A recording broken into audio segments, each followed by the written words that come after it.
to make a clutch like that happen in the grand finals. It is not easy, ladies and gentlemen.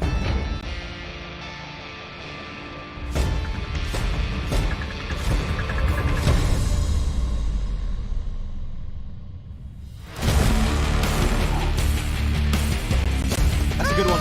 That's a banger, and that's a banger indeed.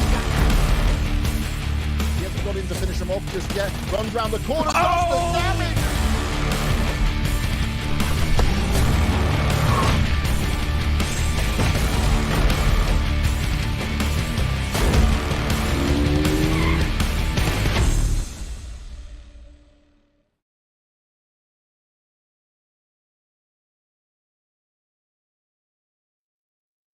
Hello and welcome back. It is time for us to get right back into it. It is time for us, of course, to kick off the second day of league play. Now, if you're just joining us yesterday, we had an absolutely fantastic time with teams stepping up to the challenge, stepping up to the plate, and bringing in some absolutely fantastic PUBG action. Of course, my name is EK, and with me, taking us through the action is going to be Esproxy. Esproxy, how are you doing today?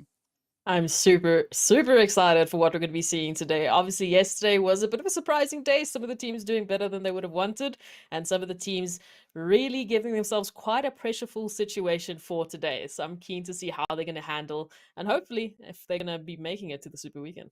Yeah, today is going to be a very, very important day for all the teams participating. And of course, you know, today is going to be the deciding day to see which teams are going to be the teams moving through into that Super Weekend, the first Super Weekend. And well, if we base the performances, today's performances potentially on what we saw coming in from just yesterday, we're going to be in for quite a bit of a ride because the teams, as I've said before, they've stepped up to the plate, they've stepped up to the challenge, and they were super keen to get themselves ready and prepped to roll right into the action. Now, this is what makes it so exciting because, you know, today is going to be that decider. The teams will have their final 4 maps to go through. And we also bring in a little bit of a change up. Yesterday, we did have a little bit more of an Erangel heavy day, whereas today we're going to be changing it over on towards a more Miramar heavy day, almost said happy day.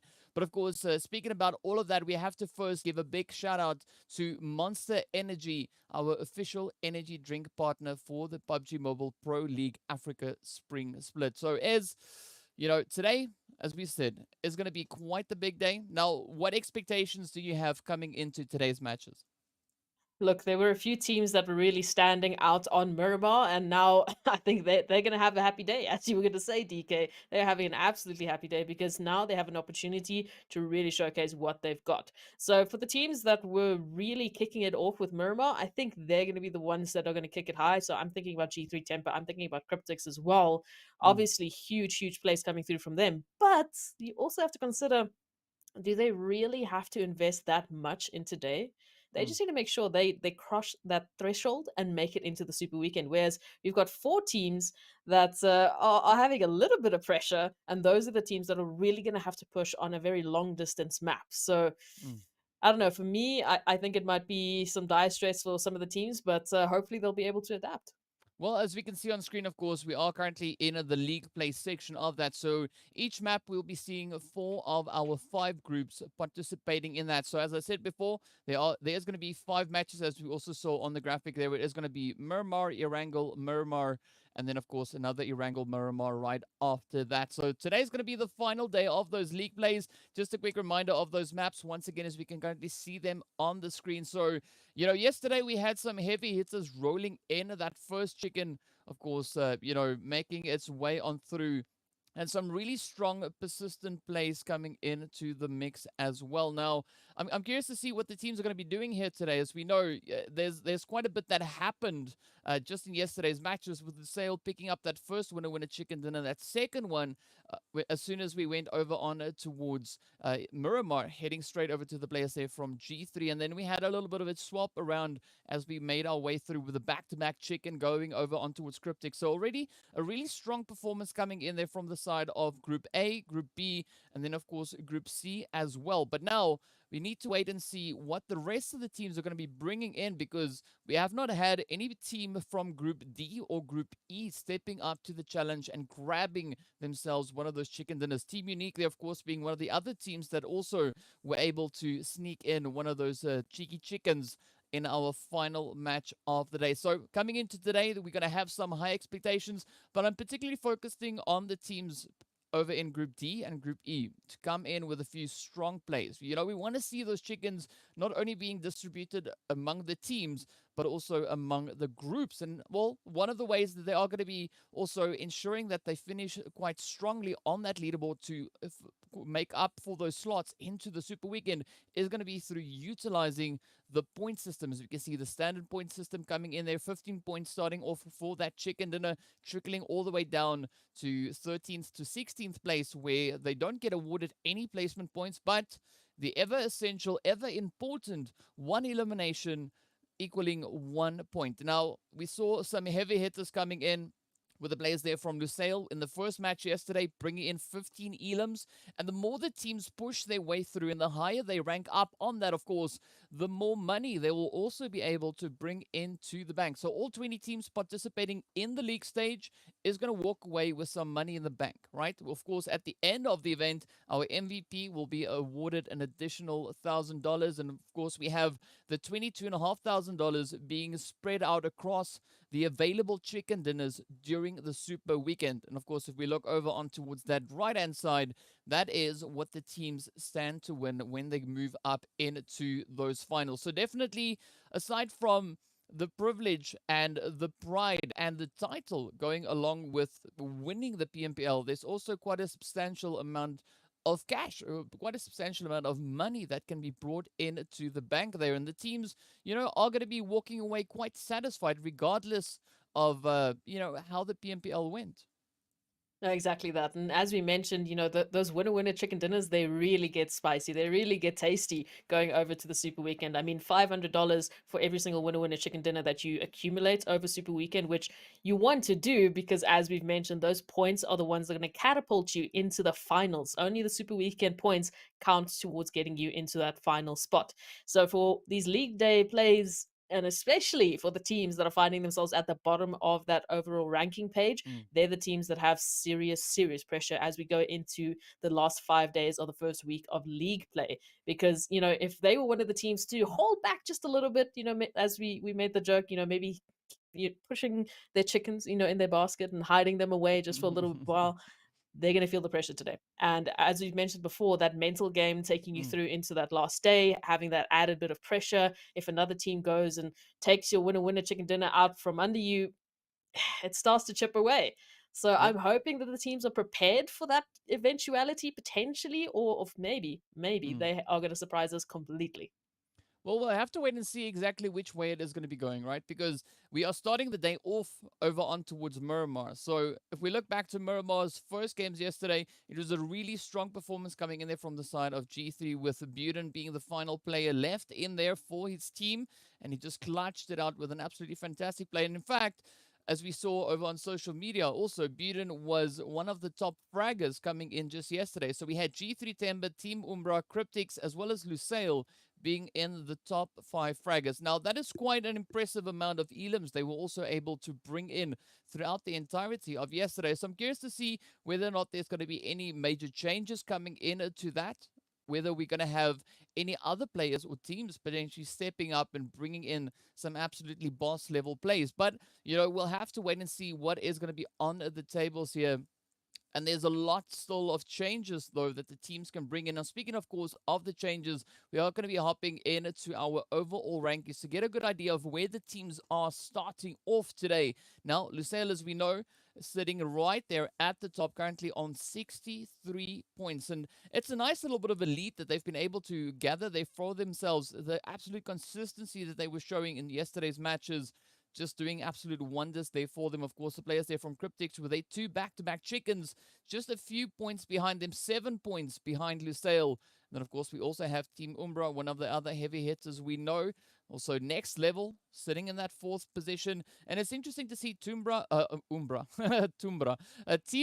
and next level occupying that 3rd and 4th place ahead of G3. And of course, both those teams, neither of them have been able to find any chickens just yet. And that's only based on the first 4 matches. But anything can change in the next upcoming 4 matches there for them. But definitely it's looking pretty close. But particularly what's quite exciting is looking at the second page, because we know only the top 16 teams are going to be moving through. And the point distribution we have on the second page is this is still very, very neck and neck. Absolutely. And we were talking about it yesterday. I mean, if we're going down all the way from 12th place, we're talking about 26, 25, 23, 2019.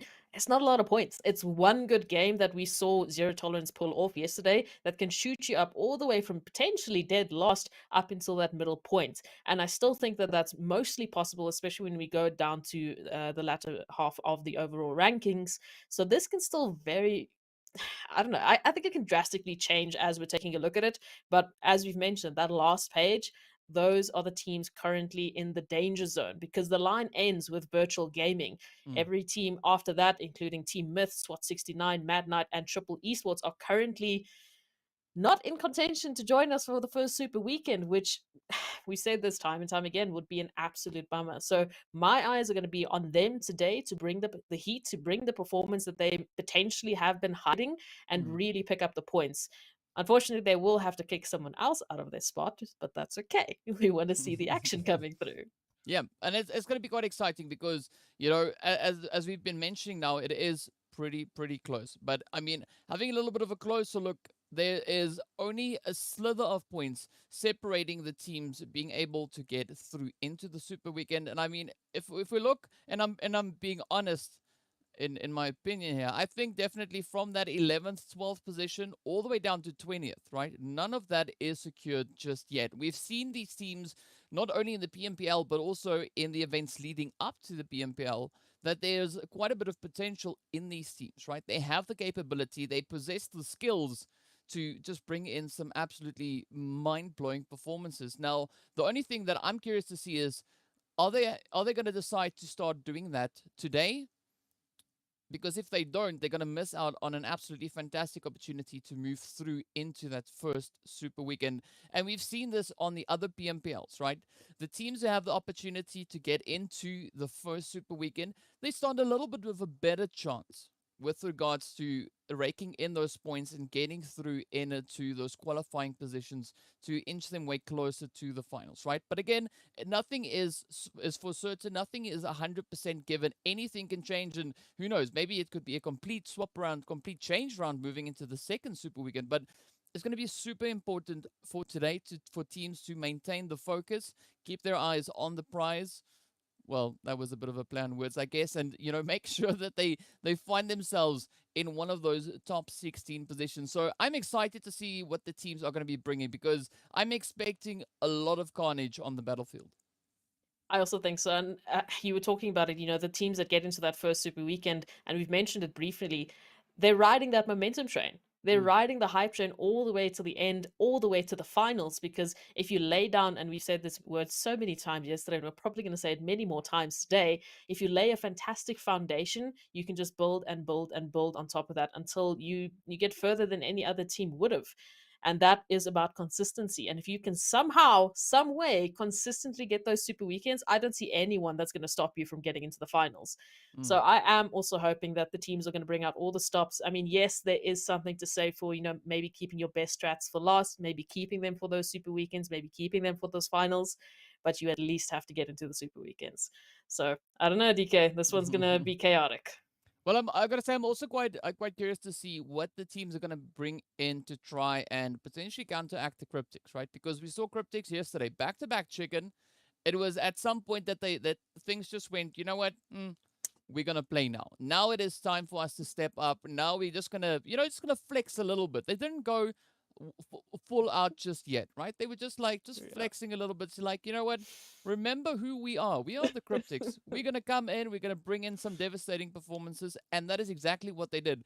But I kind of like it though, because if the Cryptics kind of set the bar at a point, right? The rest of the lobby will have to kind of step up. And the reason why I'm singling out the Cryptics here is because other teams we have participating here, they've been able to make it all the way through, as we said before, all the way up in towards the PMGC, the Global Championships. Now, that is quite the accomplishment in and of itself. So definitely it is setting the expectation there. It is setting the bar. So I'm curious to see what the other teams are going to do to try and kind of combat the strategies that Cryptics could potentially be bringing to that battlefield. Yeah, and we've mentioned it before yesterday as well. Cryptics was one of the most proactive teams that we saw. I still can't get this image out of my head where I was watching the minimap and I was just watching a line of Cryptics pushing every single one of the last four teams into a corner and taking them out bit by bit by bit. I mean, they were by far, especially towards those latter halves and on Miramar's specifically, which is one of the maps that we're seeing quite heavily shown in today's roster. They were gunning. They were absolutely just going every which way and getting as many kills as they possibly could. So they really thrived on a Miramar. So now, when we're on a Miramar heavy roster schedule for today, how are the teams now going to react to that, and how are they going to adjust to that? And we saw quite a few teams also trying that initial aggression and it not working quite how they would have wanted it for them. I mean, Mad Knights is one of the first teams that comes to mind. They get really good kills, starting us off, and then unfortunately filter off towards the rest of the map. So I want to see the changes coming through today. I gotta agree with you. I mean, Mad Knights had a very interesting approach in their gameplay yesterday. We saw them on several maps, getting caught up in a lot of those early game engagements. So potentially, maybe we could see them, trying some different drop locations, or if they are deciding to go into those early drop spots and they do find themselves having to share occupation of those compounds, whether or not they're going to potentially try and get some earlier rotations, because it's been quite costly for them. I mean, currently we see them sitting all the way over in that 19th place, and they were only able to find 7 eliminations across their 4 matches that they participated in yesterday. So definitely hoping to see a little bit of growth on that front and see the teams potentially trying to push that envelope a little bit further, because there was quite a few instances of pure genius coming in yesterday's game. So I'm curious to see whether or not there's going to be even more of an expansion than coming into today's 4 or 5 matches.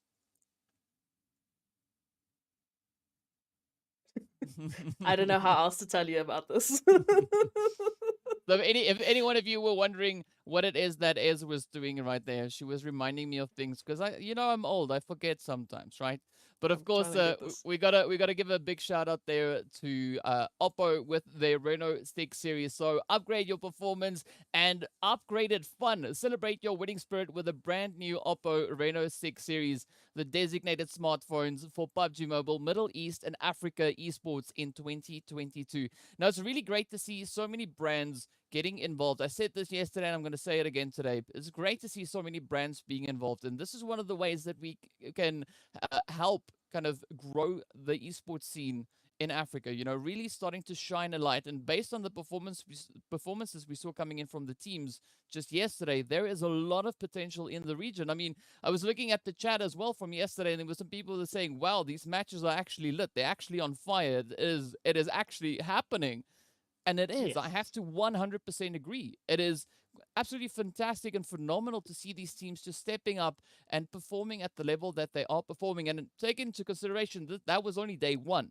There's going to be a lot of growth coming through in the remaining weeks. So the teams are just going to go up and up from this point. They're just going to start improving their performances even more. And I'm super excited to see where that is going to lead these teams.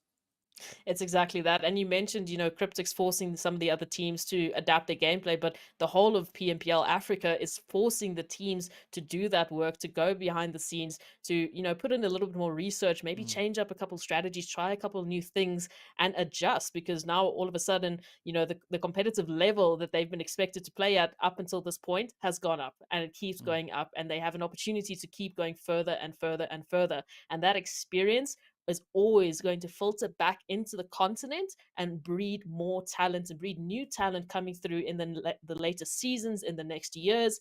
And it's a cycle and a ripple effect that cannot be stopped once it gets started. So I really am so excited to see that, PMPL has been brought to Africa. We've got the first PMPL Africa in 2022, and DK, we're starting off with the first map of day number 2. Yeah, and it is going to be quite exciting, as we know. And as we can see, we are making our way right over on it towards the ever lovely Miramar. We've got that flight path starting all the way up in towards those northern reaches, heading straight down across the map, actually crossing over Power Grid and Picardo along the way. And we do see a few teams already starting with those early pushes out, looking to set themselves up in the early game. And of course, if you forgot what the overall standings look like, you can currently see them on the left side there of the screen while we wait for the teams to start moving down into their drop locations. But definitely looking at where this flight path is, it is going to be quite a comfortable start for the teams. Nothing really major to worry about, but I'm quite curious to see what we're going to have with regards to that first initial flight path. Yeah, that first initial flight path with the zone coming through, we might be seeing something a little bit crazy. Maybe it's going to be going up to that northeastern side there by Terra Bronca, and now, you know, the teams are stuck in an infinite loop of rotations as they have to take it through. Or maybe, hey, you never know, maybe we might end up at prison. I don't know, just throwing it out there. Might be a little crazy, I'd like to see it. But it's all going to depend on how that zone's going to pull. And so far, I mean, we talked about the spread. Oh, there it is, DK. Look at that. Yeah, that's what we want to see. We want to see some craziness coming through with that eastern zone, eastern flight path. Yes, the zone all the way over onto the east. So we do see a nice concentration of teams already pushing over towards the western side. So those rotations are going to allow for some interesting positions to be occupied. And I'm curious to see who's going to be moving towards Impala, potentially even Junkyard, and maybe even as far as Puerto, that we have all the way on that eastern coastline. Yeah, definitely some great positions available for some of the teams if they were to take this opportunity to really take an early rotation. I'm already seeing a little bit of action going down, unfortunately, against Intruder Africa, as they do seem to be losing a player. They might be close to a few of the other teams that are dropping in on their position right now. So some early contention starting us off with. I do see G3 Temper somewhere in the mix there, so we might be seeing a little bit of craziness going through. And as I say that, so G3 Temper just around San Martin here, getting closer and closer to looking for some contentions. But starting us off with the looting phase, I think the spread is pretty decent. I mean, most of the teams, we've got them in the zone, right? It's not a super far rotation. I only really see Zero Tolerance that are all the way to Ruins, but other than that, it's okay. Yeah, I mean, it's a healthy spread for the time being. I mean, we do have a little bit of a concentration of teams up in towards San Martin, as you've rightly pointed out. So, but if we look a little bit further down to like Los Leones, La Bendita, it is quite open and there's a lot of space still there for teams to try and move all the way down into those positions. So we'll have to wait and see what the rotations are going to be bringing in on that front. But for the time being, there could be quite a bit of action coming in right here towards San Martin and potentially even Hacienda del Patrones. We do see the players there from Intruder off in the distance, while Team Unique over here just trying to go about their business, grab some loot before looking to move themselves out in a little bit more of an advantageous position. You know, you mentioned Team Unique and Intruder. I do see Romeo currently a little bit sandwiched if we're taking a look at it. I mean, it's one beautiful teal dot in a sea of yellow at the moment. And if we're not careful, we might be seeing another player dropping here for Intruders, which wouldn't be a great start because the rest of the team is rotating on through. So as we take a look at it, we might be seeing some early contention. And, you know, as we've mentioned, for some of the teams, I understand wanting to take those early fights. I understand wanting to get those early kill points because we need to lay a good foundation. As we mentioned, you know, Team Myth, SWAT 69, Mad Knight, and Triple Esports. Those are the 4 teams currently in danger and currently in the hot seat, looking for those extra points wherever they can get them. And I don't know about you, DK, but if it was if you were in their boots, would you be taking those early contentions or rather just focusing for maybe a more passive placement style game that we saw coming through from Lusail yesterday? I would never like to use the word passive, right? Well, it works Calculated. most of the times. Yes, calculated is I think in my opinion just a little bit more of a more appropriate term to be using, right? Because I do believe that there's a lot of thought that had been put into the positions and the kind of rotations that these teams are utilizing. Hence my reference to, you know, the calculated decisions that they are making, whether that be them playing a more passive approach or playing an overly aggressive approach. It is still, at the end of the day, going to be a calculated approach, right? If we're being honest about it. But ideally, I'd like to see the teams playing a more strategic approach, right? Planning for those later zones, looking at ways that they can set themselves up to ensure that they will be able to secure a position moving into those later phases and really utilizing their terrain knowledge. Because let's be honest, these teams have been around the block quite a few times and we know that they have played these maps a ridiculous amount of times, right? So they know how to rotate, they know where to go, but now it just comes down to whether or not they are making the right decisions on those rotational locations and those pathways that they are going to be using to have themselves set up in the coming phases. I like that. I like that. You know, you carefully danced around the question, but I like it. I like it going through to this one. I mean, I had to put you in the hot seat at least once or twice, and I'm probably going to do it again. But looking at the rotations coming through with that first blue zone, it's going to force the issue for a few of our teams. I mean, I'm taking a look still at Zero Tolerance, who are way out in the distance. They're still getting close to Crater. We've got Super Young Stars and Next Level, Team Myth, and just towards the bottom, they're very, very close to Menace Del Val. We've got Cryptics, who still have to get themselves into zone, and I don't know, the pathing that they can take, I feel like might be quite congested if they are going to end up there towards San Martin, maybe even Power Grid or closer to Picado. We might be again seeing a little bit of danger, but you know, we were talking about great positions available. I love where SWAT 69 have found themselves. Yeah. Yeah, I was just looking at that as you said it, and I mean that is a beautiful decision for them to make, to push all the way down in towards Puerto. But we were talking about hot seats, right? And we do see a few teams a little bit further up into the zone, that being a place here from Darkness and of course Blackjack, potentially being put in a little bit of a hot seat, as we do see Manuel already tapping away towards Zane.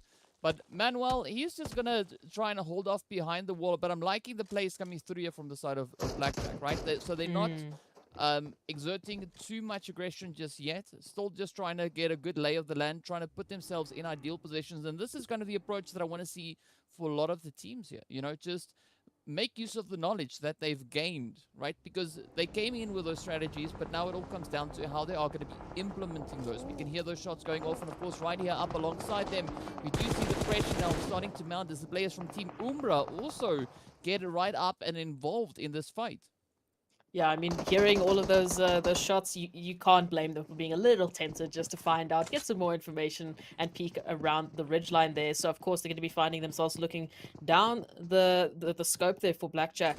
And, I mean, if we're looking at the players still alive, it's only really Blackjack and Intruders that have unfortunately been feeling, you know, a little bit of the pressure here, down to, of course, 3 members up against the entirety of Team Umbra, who seem a little bit hungry for this one. You know, they were one of the teams that were really going for the kills. I mean, we were talking about kill leaders. They've got 2 of their players in the top 5, teams, players that got the most eliminations yesterday. So maybe they're looking to just increase that momentum.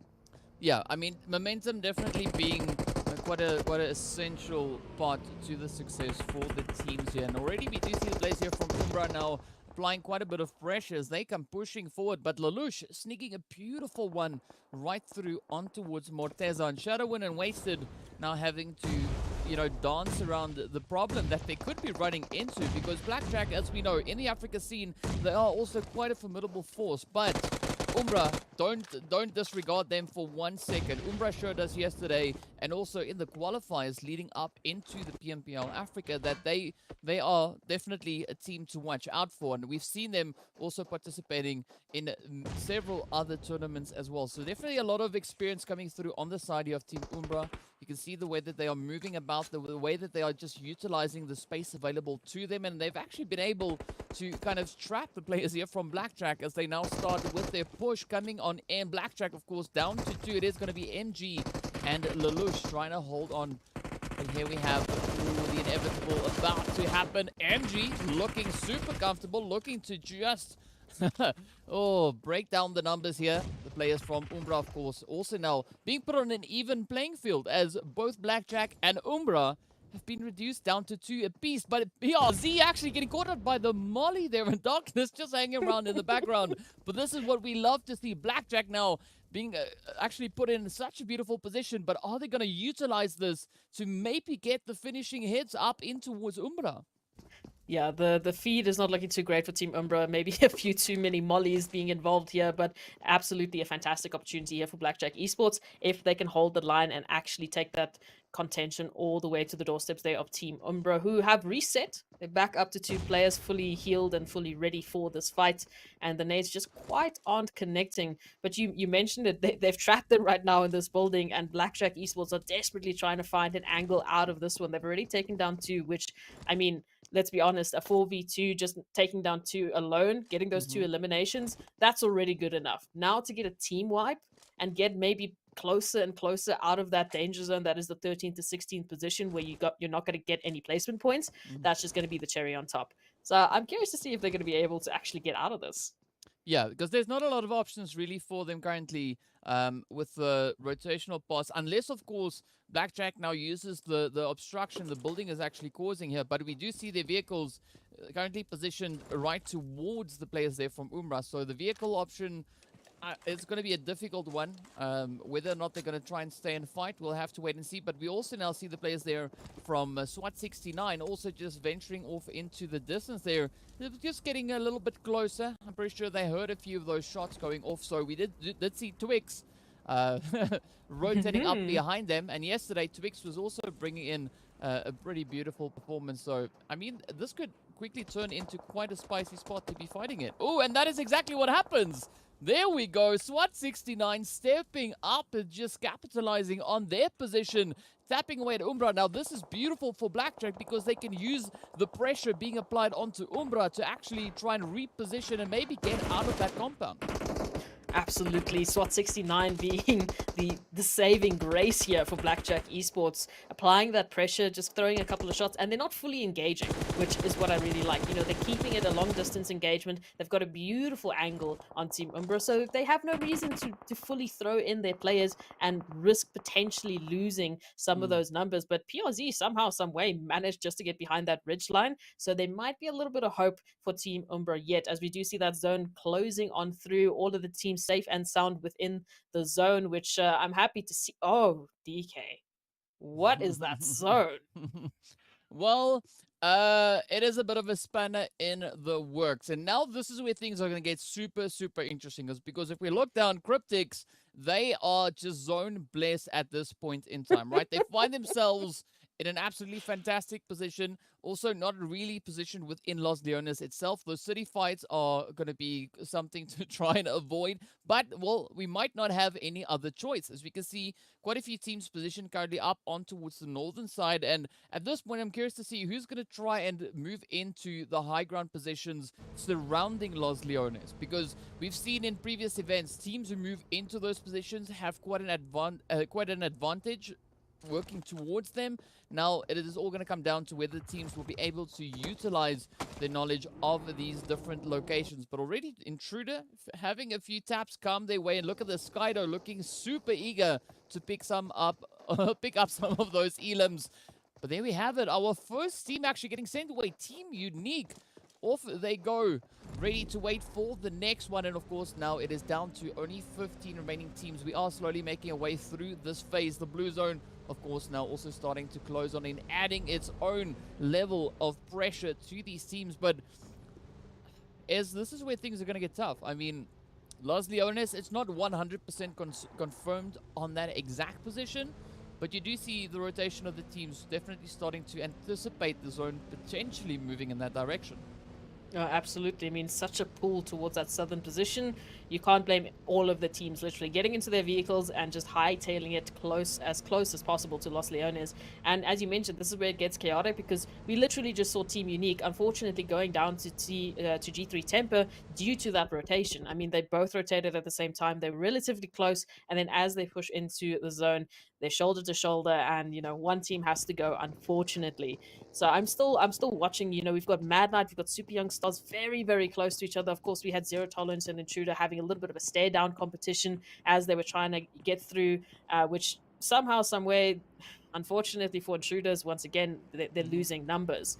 And for many of the other teams, very, very close rotations as they're heading into Los Leones. So, you know, DK, here for many of these teams, I think we're going to start seeing them drop to that play zone.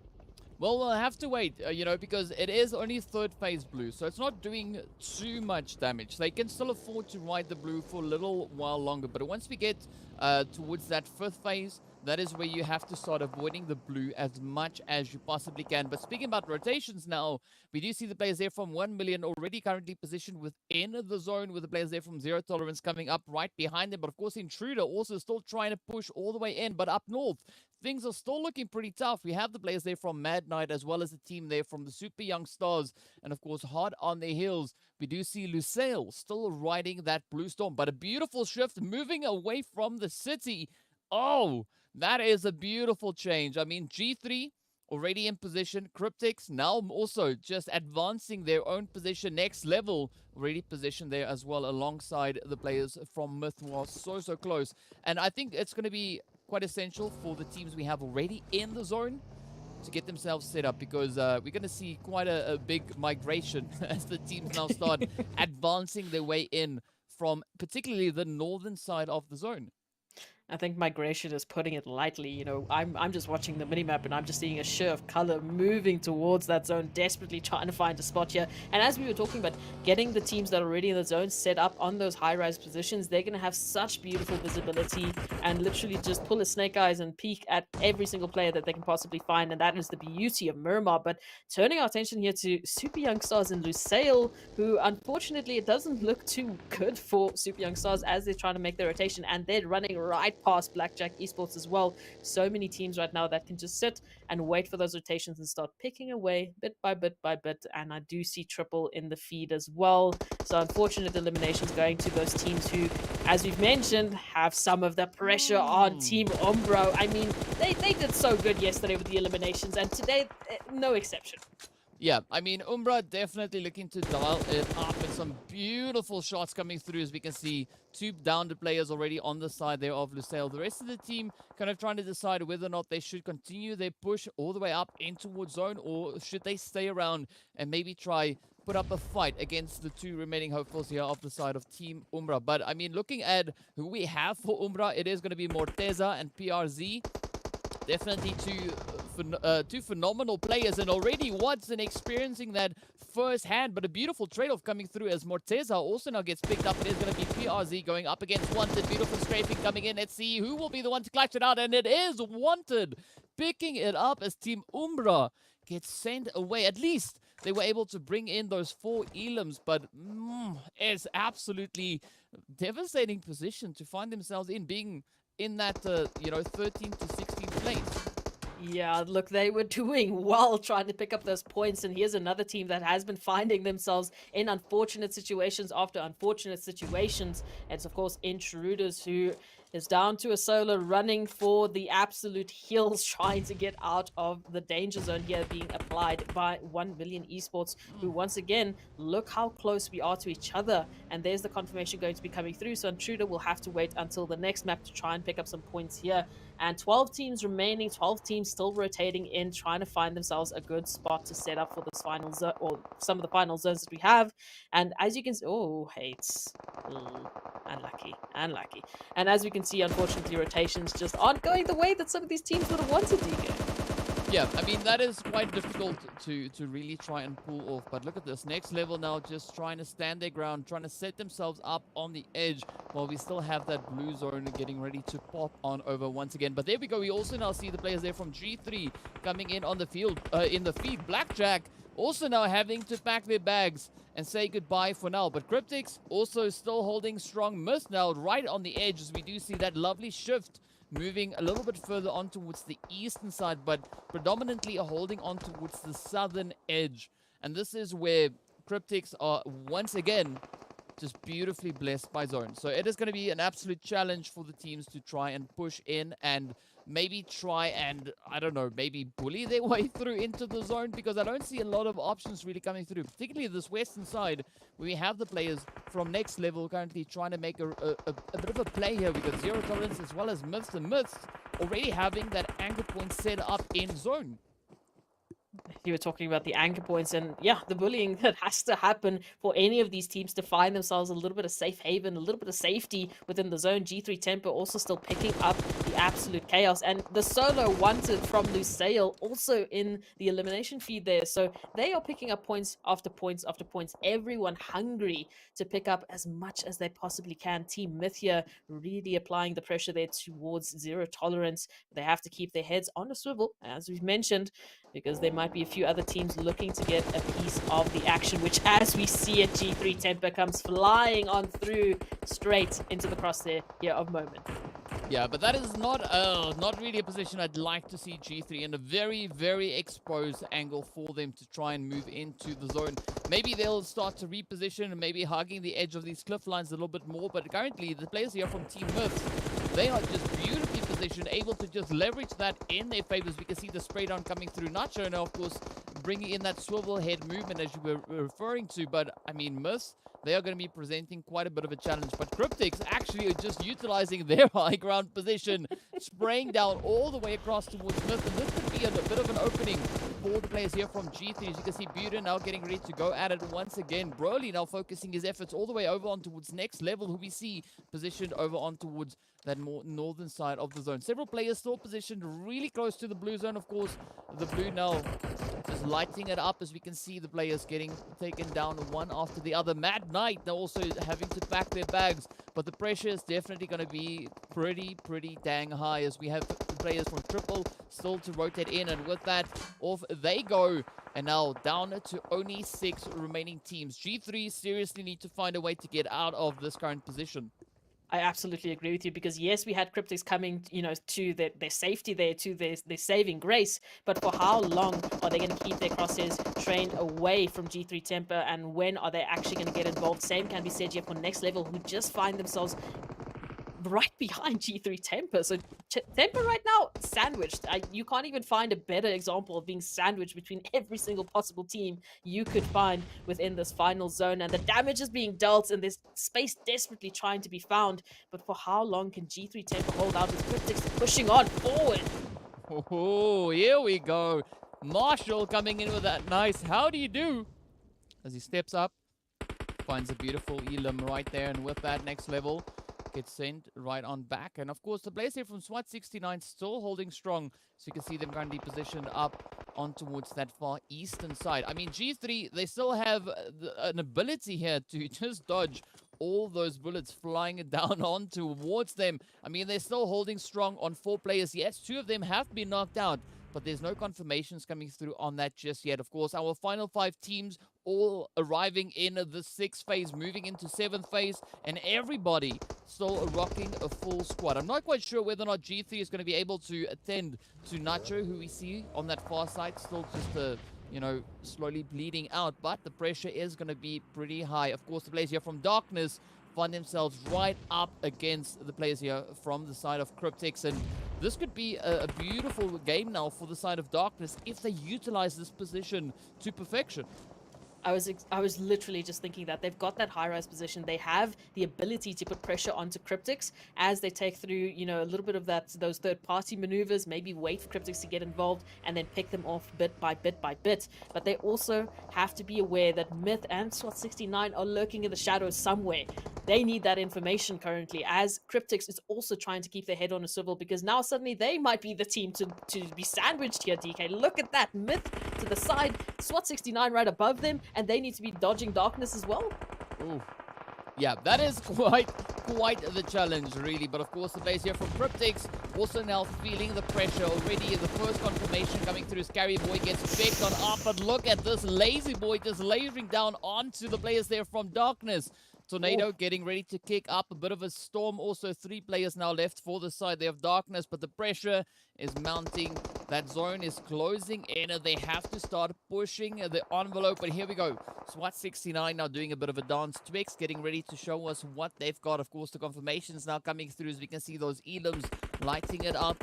But here we have Whiskey and the rest of the team now from Darkness getting ready to make a bit of a stand here. Marshall and Lazy Boy now getting caught down in that bowl. Not quite sure if I'm really happy with that position, but we'll have to wait and see what it is that they're going to be doing with that. The pressure continuing to rise. Myth now having a moment, just trying to hold off in the far distance there as Brody gets sent away. The pressure continuing to build. Come on, Manuel, trying to pick up a hit with the AWAM. Unfortunately, not finding that angle just yet, but look at this.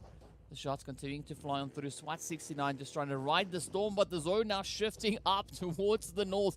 G3 already finding themselves so close to that beautiful position, and this could be another one in the bank for them. Are they going to be able to capitalize on that? Of course, plays here from SWAT 69 looking to bring in a quick rotation, rotating up right alongside the side of Darkness.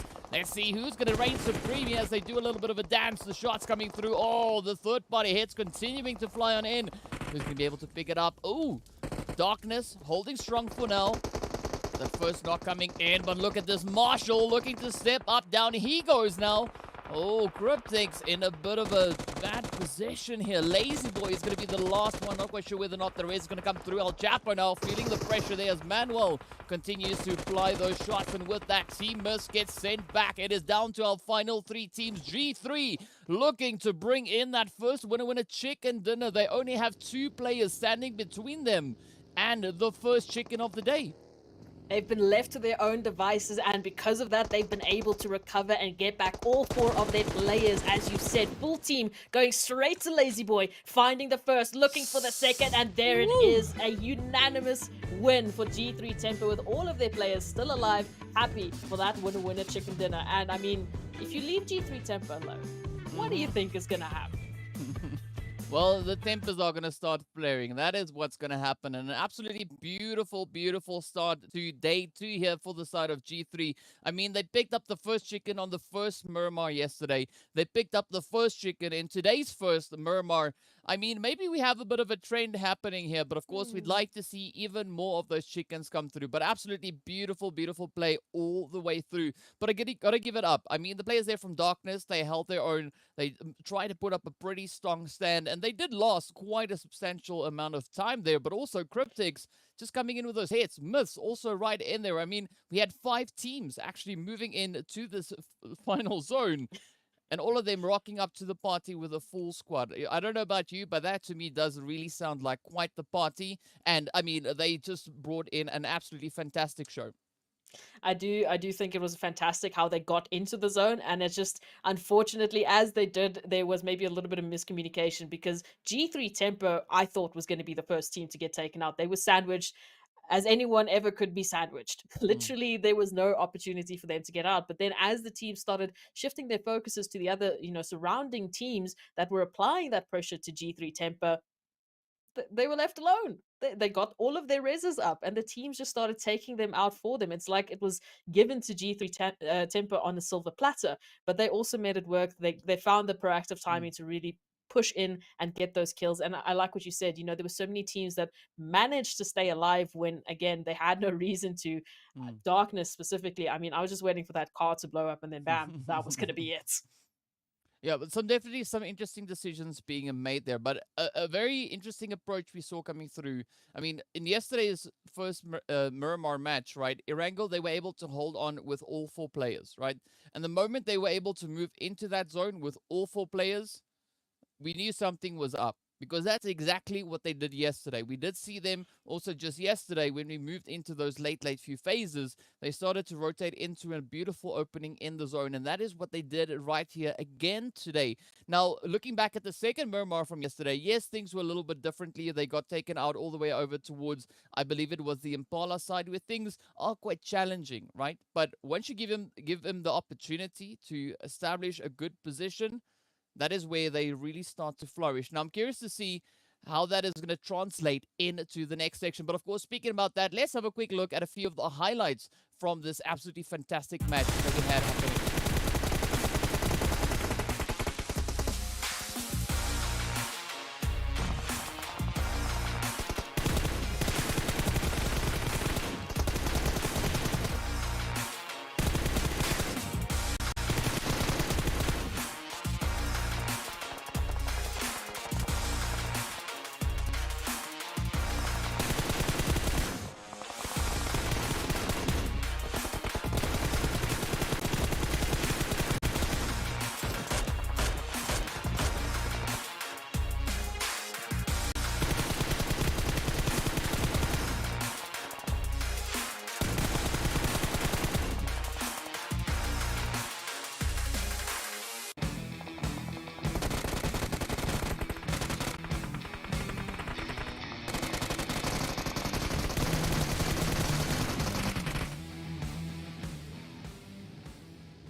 Some absolutely beautiful moments we saw happening in this match. And I mean, that is just the start of our second day.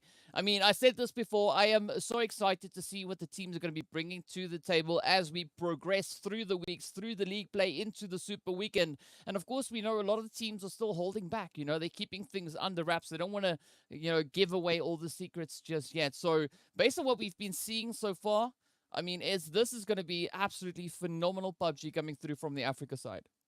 Absolutely. And unfortunately for the teams that are finding themselves there towards the bottom half of that overall rankings, when your top leaders are playing games like we just saw G3 Temper play, it becomes pretty difficult to catch up some of those points. And as we can see, the overall rankings right now, G3 Temper from that last game picking up 27 points. Again, starting us off really, really strong as we saw yesterday, getting very, very close to that 30 points a game. Cryptics coming through in second with those 10 kills, 10 placement points, and making it into second place as a result. So Darkness, even though they came second, sitting in third place with the eliminations coming through. But I'm liking that I'm still seeing some of the teams that were struggling a little bit yesterday getting closer and closer to that top 8, DK.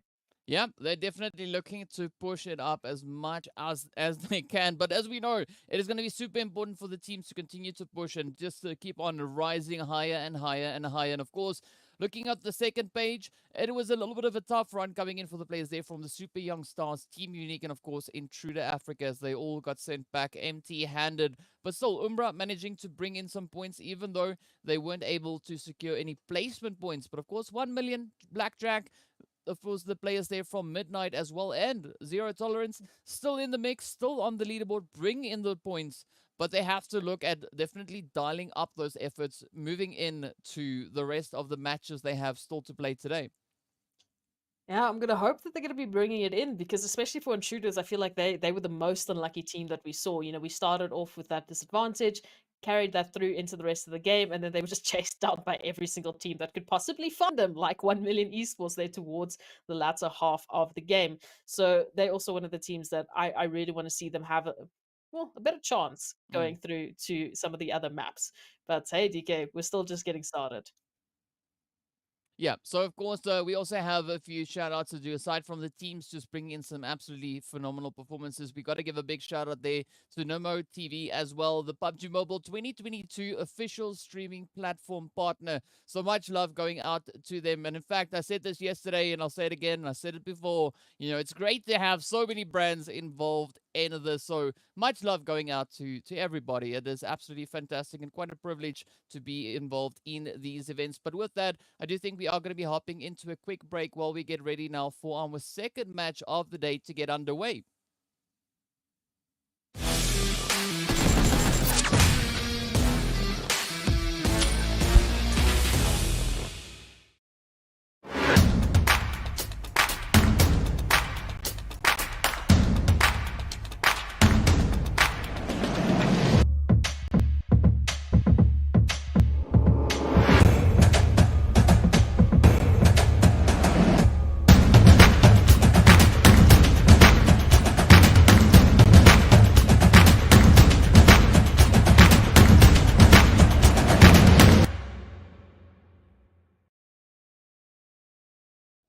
Final moments to make a clutch like that happen in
Hello and welcome back to the PUBG Mobile Pro League Africa Spring Split 2022. My It name has is to happen DK, once. with is Proxy, and of course, you know, we got to stumble on some of the things along the way. Spring, whatever other word you want to throw in the mix, you know, we got to go through all of them. But of course, if you're joining us just now, you missed out on an absolutely fantastic start to day 2. We saw quite a performance coming through right over on towards Miramar, and now we're getting ready to head over on to the bread and butter, as you've put it, is there, of the ever lovely Erangel. Now, I mean, we look back at the performances that we had coming through from yesterday's Erangel matches, in which we saw Lusail, Cryptics, and of course the players there from Team Unique coming in with those winner chicken dinners, and some pretty impressive elim counts coming in alongside those. So I'm curious to see, moving into today's Erangel matches, will we see any other teams potentially stepping up to the challenge and being, you know, one of the teams to come in with those winner chicken dinners? We'll have to wait and see, of course, exactly what that is. But first up, we want to remind you about upgraded performance and upgraded fun. Celebrate your winning spirit with the brand new Oppo Reno 6 series. There we go. See, that's why I've got Esmery right here. The designated smartphones for PUBG Mobile Middle East and Africa Esports in 2022. Now, definitely, we saw some beautiful plays coming through in our first match of the day. Beautiful plays just yesterday. Now, I'm curious to see what the teams are going to be bringing to the battlefield as we get ready to move into our second match here of the day. You know, DK, same with me. And, you know, I think we could use a little bit of help from our viewers. So, for those of you watching at home, remember to join the conversation. Head on over to Instagram and Facebook and check out the esports PUBG or the PUBG Mobile Esports Africa pages. It's a bit of a mouthful, but trust me, you'll find it. Lots of extra content there. And of course, you can join the conversation and let us know who you think is probably going to be taking this next Erangel and maybe going to be finding themselves in that super weekend, because that's what we're all here to find out. It's the last day of league play. We're going to go into the second map. And I still feel like we are waiting for many, many questions to be answered. Of course, first one going to be who's going to take this first Erangel of the day? Yeah, but I'm also quite curious to see what the players there from Group E are going to be bringing in, because this is going to be their first match also now for today, with the players there from Group D sitting this one out. So Intruder, Next Level, 1 Million Esports, as well as SWAT 69 are going to be having a bit of a rest. And we will also then see Masters, Slime 4KT, Virtual Gaming, as well as the players there from YONKOUS now joining us over on towards Erangel. Now, from here on out, Group E is going to be pushing straight through all 4 of their matches that they are going to be playing. So, you know, this is going to be a great opportunity for them to try and see where they can go and how much they can bring in, because as I said before, we have not really seen any chicken dinners coming in from Group D or Group E. So this is going to be a beautiful opportunity for those teams to step up to the challenge. And I'm curious to see whether or not that's going to happen.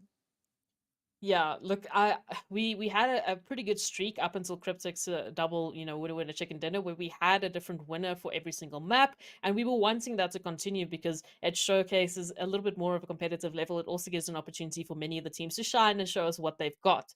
But most importantly, it gives those teams opportunities to pick up the points as much as possible. I mean, we started off the day with 30-pointer games, which is absolutely ridiculous. And then it started to calm down towards the end of the day. And I'm still waiting to see if that pattern's going to continue or we're going to get a restart. Maybe there's a few other teams that took the entirety of yesterday to get the information and get a game plan for today. That might come through with Group E now joining the fray. And they've got the next 4 maps up for grabs. They've got the next 4 maps and opportunities to show us what they've got and get those points.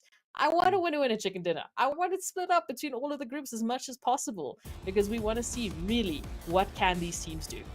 Yeah, and I'm expecting the players there from Slime 4KT and YONKOUS to step it up, right? I want to see them just flourish on the leaderboard, particularly on their first match of the day, right? Because we know that both these teams have won their respective PMCOs. Wow, these letters are tripping up my mind today. They won their respective PMCOs, right? That was season 1 and 2 of PMPL Africa, the previous ones. And I'm curious to see how they're going to be performing on this, because we are yet to see them step up and just bring in some absolutely beautiful, beautiful performances. We know that they do possess the ability to do that. And of course, looking at where Slime currently is, they are sitting up in that 9th place, and of course the players from YONKOUS all the way towards that 17th place. So this is going to be quite an important one for YONKOUS, right? Again, back to the foundations. You got to lay it on thick. You got to put that foundation right up there. Make sure that it is kind of where you want it to be. And already looking at the flight path, it is a relatively satisfying flight path, right? Not to focus onto either of those cardinal directions, but definitely with the addition of the zone now heading over on towards that eastern side, it is going to make it a little bit more trickier for teams to try and make some plays. Yesterday we of course did see the zone moving up towards that Stolber kind of position, but we'll have to wait and see whether or not it's going to maybe stick around towards Yasnaya or maybe head all the way over on towards that eastern coastline. I wanted to mention it in the first map as well. I saw quite a few of the teams really change off, some of their more preferred drop sites coming through to today, and wasted. I was hoping to see more wasted, but unfortunately, Lena's going to say no, thank you. You can go back to the lobby and wait.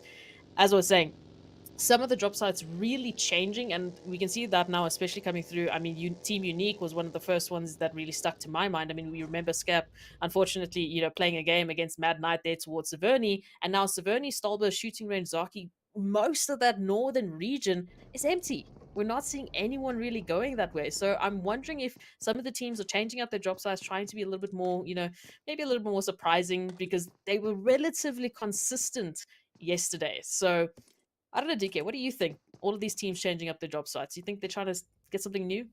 Yeah. I 100% to think that, right? Because I think it's healthy, right? Teams have to try and continue to change things up until they find that thing that clicks, the thing that works, right? And as we said yesterday was the first time that we saw all these teams playing in the same lobbies together. So I can understand if they're still going through a few tactics, trying to see what works best to, you know, put a bit of a stop, a bit of a halt to any of the opposing teams. But yeah, I mean, you can't try it for too long. There's got to be a point where they got to go and like, oh yes, okay, let's stick to this. Let's go for this one, and you know, see whether or not it kind of comes through, and whether or not it pays off. But for the time being, the team's definitely still just repositioning themselves. We do have a nice little bit of a convergence coming up towards the ever lovely Asnayas. We do see the players from Slime 4KT, but we also had the players there from the side of the Masters heading in this exact same direction. Again, a really good distribution of teams across the map. I mean, we've got teams currently positioned in the zone itself, and then, of course, a nice chunk of teams on towards that western side as well. Yeah, I just wanted to point out, I really love the Pro League, you know, backpack and cape combination that we have going. I think the teams look absolutely so spiffy with it. I'm a little bit jealous, but it's okay. I think it looks fantastic. And with all of those, what did you say, chunk of teams that we have towards the left side of that map, again, we're going to see what happened there on Miramar with those rotations coming through, teams just rubbing shoulders and unfortunately not having a good time about it. Might happen once again, especially when we're looking at Pachinki. I mean, Pachinki is one of the first entry points we're going to be seeing into the zone from, you know, that western side. And what do we have there? Oh, we have the entirety of Team Myth sitting and waiting for teams to get in so that they can take a couple of free kills potentially. So for many of the teams like Triple, like Super Young Stars, and Team Unique, you know, sitting towards, you know, closer to gut goal, maybe Promosk, having to go up might end up finding themselves in a little bit of a crossfire there from Team Myth. And what's also interesting is Cryptics and Lusail on opposite ends of George Pool. You think something's going to be happening there?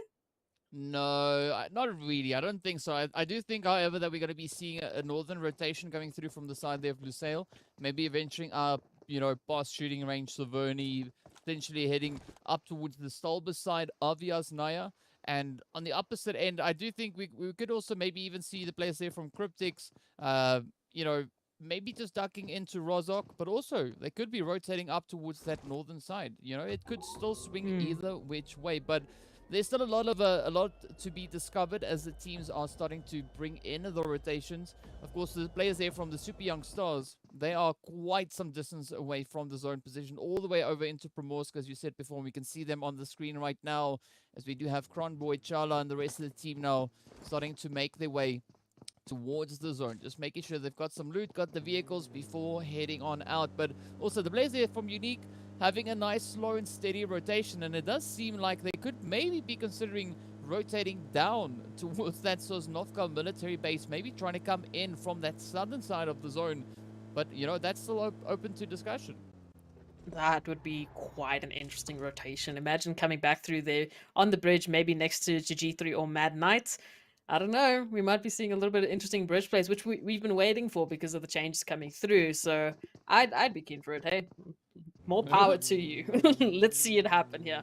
But with the rotations we currently have, and with the spread of teams, I feel like there's so much opportunity for teams to really get in contention with each other and really start getting some fights. We might be seeing a few earlier knocks than what we were expecting. I mean, currently, yes, Team Umbra are the only team that has a player down, but RTG Esports, Virtual Gaming might be giving us a little bit more here. Oh yes, and we're going to be seeing the teams just keep on dialing it in, but Wisco trying to get a bit of a head in. Lalouche coming through with a follow-through as Faluji goes right on down. So the first player down and out for the side there of Virtual. Zay now also getting hit on the opposite end as Petrox is trying to make a bit of a stand here, but definitely an interesting rotation coming through from the side here of Virtual. Coming in on that eastern side, actually rotating up behind the players there from Blackjack. And Blackjack, a little bit spread out. They do have a position set up in towards Mansion, but also concentrating a little bit more towards the northern side. You can see Wisco now just trying to wrap it up there with Petrox as that rotation is coming on in. And definitely a few interesting positions right up ahead of them. Petrox, of course, you know, bumping into one of the only rocks in this field. That to me is quite a skill. I mean, if he hit a tree, not a fence. if he hit a tree, I was like, you know, whatever, there's a lot of trees. But he hit the only rock in the field, and that is like next level skill. You know why though, right? It's because there's no fences here, so we can't show off the parking skills that we saw yesterday. So we have to Yeah. try with what we've got, and the only thing we've got is a rock. So hey, kudos to them for trying. But DK, I've thrown a little bit of a question at you here because we saw, you know, the sheer movements that the zone was playing on Miramar. Where would you want the zone to be ending on for this one? Ooh, south. South, Right south to the bridge. Yeah, yeah. All the way to the bridge. Bridge. I want bridge action. I mean, that throws quite a few spanners in the works for the teams. It really makes them jump through the hoops, and that results in some beautiful PUBG. But I mean, I'm going to be satisfied with wherever the zone decides to go. I'm not biased like that, but you know, I'll take whatever I'm given. But if I had a choice, I would say southern zone. I think that's nice and chaotic, but I think what could also be quite chaotic is just heading it right towards Milta Power, forcing all of the teams to make some very horrible rotations, because they're going to have to be right next to each other. South is just equally as bad, but Milta Power would also suffice for me. I don't know, maybe Lipovka could also be a fun ending. Oh, you see, the zone is listening to us. Look at that. It's avoiding the bridge. It's avoiding Milta Power. Yeah, yeah. I was expecting in pure PUBG mobile fashion the zone to kind of just center up, and that is exactly what it did. Right, I'm satisfied with where it is because we still have Mansion in play. We've got an absolute herd of players positioned over on towards that western side, and we do see a nice migration coming through as the teams are getting ready to push further and further in towards that more eastern side of the zone. But of course, Cryptics, Lusail, all having to bring in those rotations, and now they find themselves pulling up alongside Zero Tolerance with Wanted rather being the first one getting down for the side here of Lusail. Not down and out just yet, but just down for the time being. And oh, Zero Tolerance only having 2 players to hold up this front line defensive. With the rest of the squad now just rotating up in the distance, but they got to be careful because 4KT just holding on to that coastline. But look at that, the utilities coming through as Lord stands it in, and he is now for the time being the only player left to try and make a bit of a play here. But fortunately, Hates has stepped up to join the party. Also, the reinforcements from the rest of the side of Lusail also now joining in the conversation here, as we can see Boyka and Trump now getting ready to stand in those utils, trying to get the res up on towards Winston and, you know, give Lusail another fighting chance to bring in another potential chicken.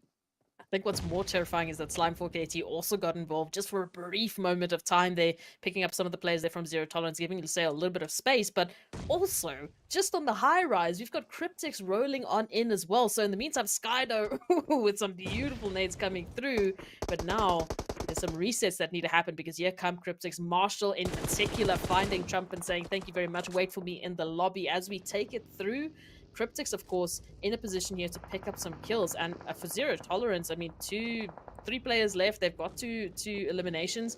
I think they've done well enough. I think they can disengage, get out of the conversation, and get into safety into the zone, because now Cryptics and Slime 4KT, they both had a piece of the action. They just want a little bit more.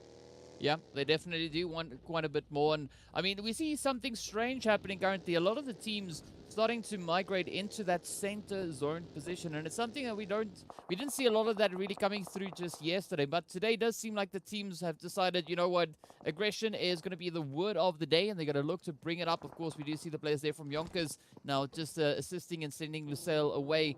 But look at that. Oh, you know, air punches of pure excitement and celebration as they line up a few more of those elim points for themselves. And I mean, this is where the zone is going to get quite interesting, because we've got a lot of teams still having to move into a strong position. I mean, the entirety of Prison for the time being relatively open, as well as that whole entire eastern coastline. The team's still sticking to the more centralized kind of region here, trying to stay on the mainland area. And of course, we do see the players from Cryptics also on the map currently rotating around the northern side, trying to come in on that northern edge of the Yasnaya Polyana region. So definitely a few interesting options are going to be finding their way on through.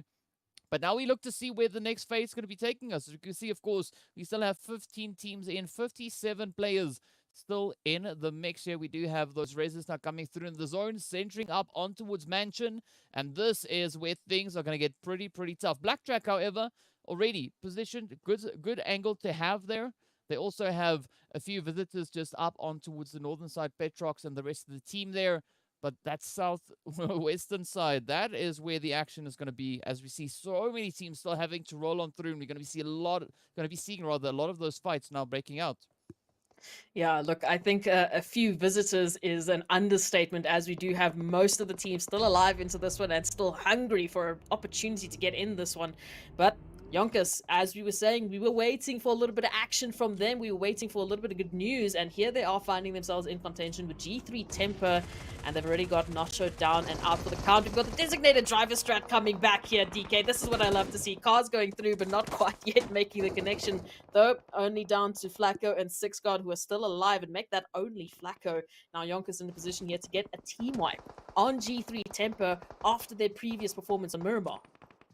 Yeah, you know, we were talking about consistency. We want to see a team being able to go from a chicken, maintain that consistency, and push all the way through. But so far, it is looking pretty tough on the side here of G3. Flacco, if you remember yesterday, was also the last remaining hopeful over on that second Miramar. And this time on Erangel, once again, he finds himself to be the lone ranger, the lone survivor. So positioning here is going to be absolutely key if Flacco is looking to bring in those placement points. Seeing that we only have 15 teams left, I mean, this is not the point where you want to be sent on back and, you know, just got to play a super cautious game. Just try and avoid as many of those potential destructive engagements as you can. But, oh, missed. Nah. They're going to put a quick stop to Flacco's rotation right there. Yeah, look, as soon as that HP drops into the red, you're just not feeling good. Shadowin as well. I did see them spotting out there in the blue zone, so I was wondering when we were going to see that confirmation coming through, and there it is. So Team Umbra now officially down to 2 players left alive, and G3 somehow still in this thanks to the efforts there from Flacco, who I still don't know how, but is still alive and still kicking somewhere on the map. And as we take a look at it, we're not having anyone really taking control of that prison area. I don't know. Personally, I wouldn't want to be in the buildings in prison, maybe the rooftop. But if you find yourself there, you're surrounded by a perfect ridgeline for anyone to just stare you down and potentially take you out. So as soon as you have to make those rotations out, it gets a bit awkward. And for the rest of it, I mean, I don't know, where would you think that we'd want teams to be setting themselves up in the zone? Because it's looking like it just keeps going center, center, center. I do expect that we are going to be seeing a little bit of a shift coming in, and I do think it's going to go to the east. Let's see. Oh, no. Okay, well, it did go in a direction. It went north. It is a little bit of a off-center shift there, and that's usually what we see coming in at this stage of the game, right? So that is in true Erangel fashion. It does seem a little bit passive, and then it goes like, surprise! So it throws it off. But now, looking at the zone, Cryptics, again, with a little bit of that zone blessing coming through, but also Blackjack having a good setup coming into the zone. 4KT, however, still alongside the players here from Zero Tolerance. If you can see over on towards this western side, having to put up a bit of a defensive play. G3 now, of course, getting sent on back. We do see those vehicles coming through, being utilized once again, and that was over on towards Angelo there at the hand of PRZ from the side of Team Umbra. But now the rotations are going to start to have to make their way on through, coming in from that southern side. I mean, we got Triple down on the south. We got the players there from Darkness. We got Unique. So many teams still having to move on in. And now we also see the players there from Mad Knight actually trying to bring in a very wide rotation to try and come in onto the northern side. But they could potentially see themselves pulling up right alongside the players there from the side of Cryptics. Yeah, all from Super Young Stars, whichever way, you know, it ends up pulling. But for the time being, I think it isn't a great idea to try and get that wide flank maybe come through from that side which, I mean, they don't have all the information we do, but it could have been a fantastic entryway. And we do see Triple Esports actually going out, which again, it's the second map in a row, DK, that I feel like they've been very, very unlucky on the day that they have the most pressure when they need to get those points up. And talking about points, look at Team Unique finding Darkness and saying, thank you so much for the eliminations. We're just going to take them as we can. And of course, Skep being one of the ones to do the most alongside Winky with all the damage. The car explosions can just go absolutely crazy. And of course, we would expect that confirmation comes through and Darkness is out for the count. So now officially, DK, we are in placement point central. Everyone who's going to be going out now at least is going to get 1 point. You know, it can go up from there, but there's at least something to look forward to at the end of the lobby. But Team Unique now still feeling the pressure. Yeah, I mean, it's quite surprising to see Team Unique getting caught in the current position they are in. They ended off yesterday on such a beautiful note, you know, coming in with that winner chicken dinner. But this time around, you know, it's not looking too great. But that to me is also the beauty of the level of skill we have here. I mean, there's no clear indication as to who's going to be the team to take the chicken. There's no one particular team showing absolutely insane levels of dominance, right? They keep on changing it up. They keep on knocking teams out that just got chicken, sending them away. It's like, well, enjoy the chicken, but it's not yours anymore, right? We're going to stop you right there. But of course, now, YONKOUS still in a position here to make a decent play. I mean, yes, they do have the players from Umbra positioned just a little bit further up towards that northeastern side. As we can see, there's also Myths. There's also the players here from Unique. So YONKOUS definitely in a challenging angle. But are they going to be able to make something of this? We don't know. We'll have to wait and see. But, I mean, Raf, he's definitely going to try everything in his ability to pick up a few of those elims along the way. And already 7 elims for the players here from YONKOUS.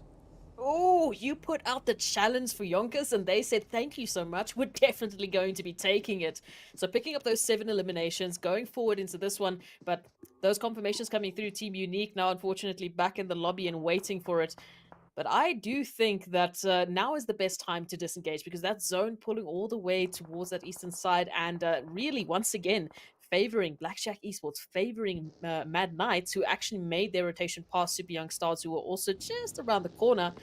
I do think that a lot of these teams might just have to prioritize getting into zone because the space that they have to work with is slowly but surely dwindling here, DK. Well, we definitely see the players here from the side of Cryptics now, right?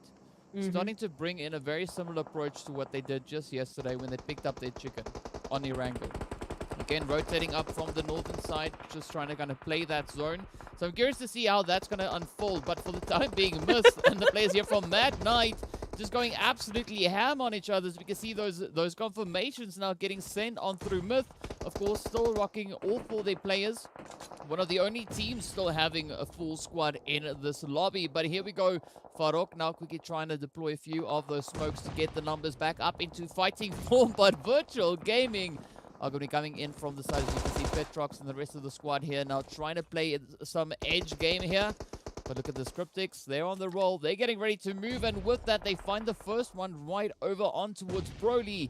And it is a little bit of a snowball effect we could see coming in here. But still, there's a lot of teams still looking to make that quite difficult for them. But Petrox, oh, having some amazing nades getting sent over. Carry Boy and the rest of the players here from Cryptics really looking to apply the pressure now onto the team there from Virtual Gaming.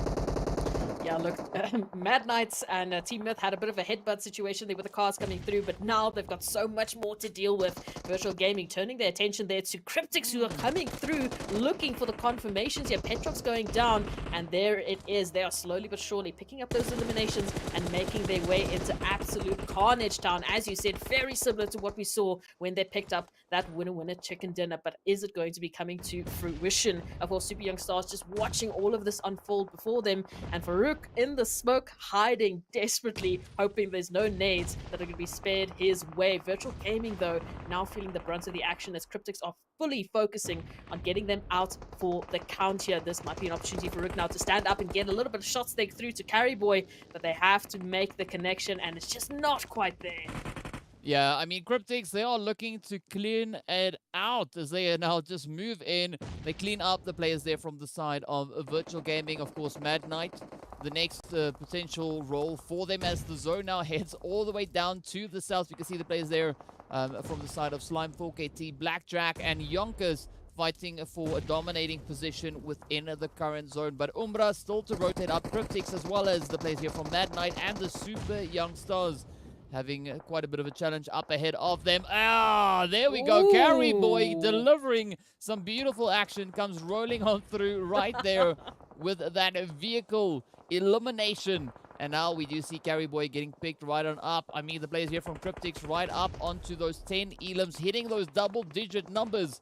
But now Umbra still in the mix. We can see PRZ trying to make a play, caught on the edge. Has to figure out a way to reposition back into the zone. But Blackjack now just starting to capitalize on their positions. We can see those knocks continuing to roll on in, one after the other. Beautiful setup they've got on their high ground. But look at the Sengay trying to sneak around on the back end there. Oh, is he going to be able to succeed? Well, pulls up on the side, so good rotation. Has the anchor point set up, but up comes Super Young Stars also now looking to make a quick dash for that Slime Fork. He also holding off on the side, but Wisco, pinpoint accuracy there with the utilities, fending that nade out, and with that picking up a beautiful knock on towards Sengay. Marshall and Lazy Boy now going to be dialing up the assault onto Slime Fork. ATs, we can see those hits coming through. Storm super low on health. Zeus is down for the count, but are we going to see now the players here from Cryptics looking to push their elims up to 11? Yeah, Blackjack Esports have just had all of the opportunity to just set themselves up into one of the remaining buildings left, and they're just watching all of the action unfold ahead of them, and they can get involved anytime they want. But there's the confirmation coming through from Cryptics, taking out Slime Fork AT, leaving us with 4 teams remaining. And as I was saying, at Blackjack Esports, they can just pick and choose who they want to take a hit at. At the moment, YONKOUS and Blackjack Esports on top of the ridgeline. They can hold down the line. Cryptics a little bit hurt, but still in this. And then Super Young Stars, they're just getting information right now. They have an opportunity to get a couple of sneaky flanks coming through. That is as long as you're not going straight into Marshall's crosshair, because this man's going on an absolute tear. 7 eliminations so far, and they are not looking to stop anytime soon. Yeah, Marshall definitely bringing some beautiful angles right onto the players from the side of YONKOUS. Of course, we do see that blue zone. It's closing it up, and we're going to have that next shift popping on over. But I mean, the players here from Cryptics, they are keeping the pressure up all the way through. They're not going to be backing off, as we can see them now starting to get a bit of aggressive as they head over in the direction here of YONKOUS. But look at this rough. Again, going to be waiting in the dumpster, waiting for that opportunity, that moment to bounce before he strikes on down. But look at this now. Oh, YONKOUS trying to make a stand. They have been pretty isolated. Oh, unfortunately, the strategy not really working out there in favor of the players from YONKOUS, if they now have been reduced down to 1 remaining hopeful. Lewis getting confirmed on up, and now let's see, will Marshall find the final hit, the final blow? Oh, he gets up and down. He goes. Cryptics now pushing it up to 16 elims. All they got to do now is just keep their cool and push all the way through. Of course, they are still going up against the players here from the Super Young Stars and Blackjack. Both teams still rocking full squads all the way through. Cryptics, the only one having lost a player along the way, but that is not going to stop them anytime soon. They will continue to apply the pressure. And of course, also the players here from the Super Young Stars, they're going to be trying to find their angles, trying to send those utilities in. As you can see, Wisco now just dancing around the flames as the Molly is kind of blocking his way to that door. But this is where it all comes down to positional play. I mean, Cryptics, yes, they are currently outside of zone, and yes, they do have the blue zone kind of forcing their hand. But now it comes down to whether or not any openings are going to be created by the advances of the players here of the Super Young Stars. Yeah, there's an opportunity for any of these teams. If they can play the third-party game, they can get on in. And especially for Cryptics, who actually decided, you know what, we're not going to wait for it. We're going to be finding Super Young Stars taking out one of the teams, looking for that confirmation there onto T'Challa. Joker now in a bit of an opportunity here to try and get a res onto Lashin, but there's a nade being thrown, and it's just barely going to be taking out Lashin and Joker. And the rest was there, but it's not going to be enough. Look at Cryptics. They are pushing on forward. They are not stopping. They want this confirmation. They want this team wipe. But Marshall now feeling a little bit of the brunt of the action here as Super Young Stars are throwing a little bit of those hits back. And again, Blackjack Esports just watching all of this from the rooftops. They can get involved at any time. Yeah, I'm actually waiting for them to kind of head out of the building then come rushing down onto the players there from the Super Young Stars and Cryptics, as we can see, you know, the numbers, the knocks coming in. I mean, the Super Young Stars now quickly having an opportunity to try and reset. Of course, Cryptics having the same opportunity, but it does seem like Blackjack is now getting ready to push on out. Meanwhile, Lazy Boy sends it out, and with that, Blackjack actually sneaks in from behind, clearing out the Super Young Stars. But here we go, the showdown coming in. It is going to be Blackjack up against Cryptics. The knocks are coming in. It's going to be Marshall up against the entirety of Blackjack. Will he be able to hold his own as the push comes through? And Blackjack walks away with a beautiful winner chicken dinner. But Cryptics finishing on 18 elims. Pure insanity, but a very well-deserved victory coming in there for the players of Blackjack Esports. Just choosing that opportune moment to strike, and it paid off beautifully for them. I love it. We have a new winner taking home one of the winner chicken dinners. And Blackjack Esports were one of the teams that we highlighted on the first day as, look, they have some experience, just a little bit, coming into this competition, coming through with the, the plays that they've been making, the experience that they've been bringing in, and they finally brought that to fruition with a huge play coming through, but nothing can take it away, really, from Cryptics getting those 16 eliminations. I think that's tied with the highest that we've had in these first 2 days. Yeah, I mean, definitely it is kind of a trend that we see coming in from the side there of Cryptics. Once you see Cryptics rotating towards the northern side of the zone, you know something's coming. They are going to bring in quite a bit of a fight. We saw that happen yesterday. We saw a beautiful example of that coming through in this match. So definitely some pretty tough plays coming through. But I got to give it to the players there from the Super Young Stars as well, right? They made such a strong play, a strong stand all the way through into that final zone, really making it quite difficult. And we saw quite a substantial amount of effort being put in there as they were holding their own with the advances coming through from the side there of the players from Cryptic. But also, I mean, Slime 4KT unfortunately getting caught a little bit off guard there as they got rushed and had the entirety of the players from Cryptics moving towards them. And the same can also be said for YONKOUS. I mean, like 5 strong teams making it into those late phases, and it all comes down to how you play those positions.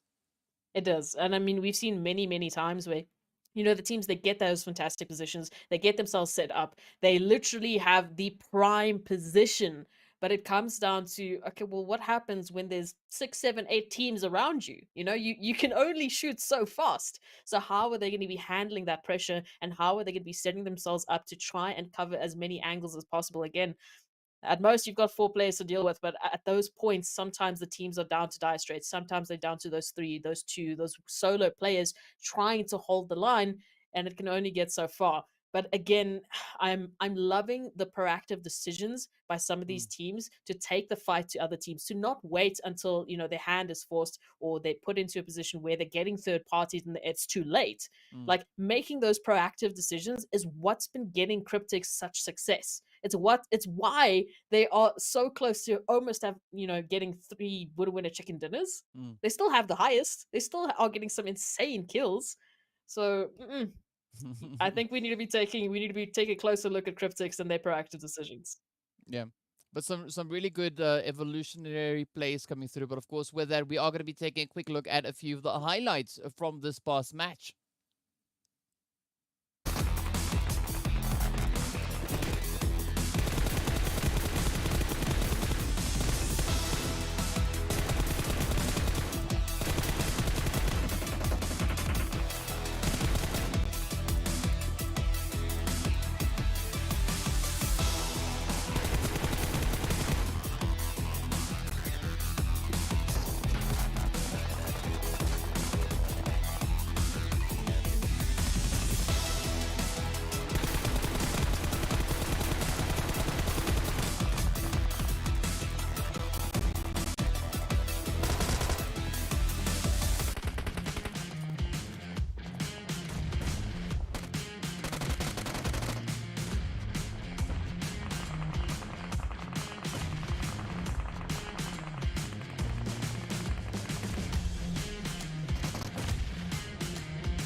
There we go. Some pretty amazing plays coming through in this past match. It's just fantastic, fantastic stuff to be watching.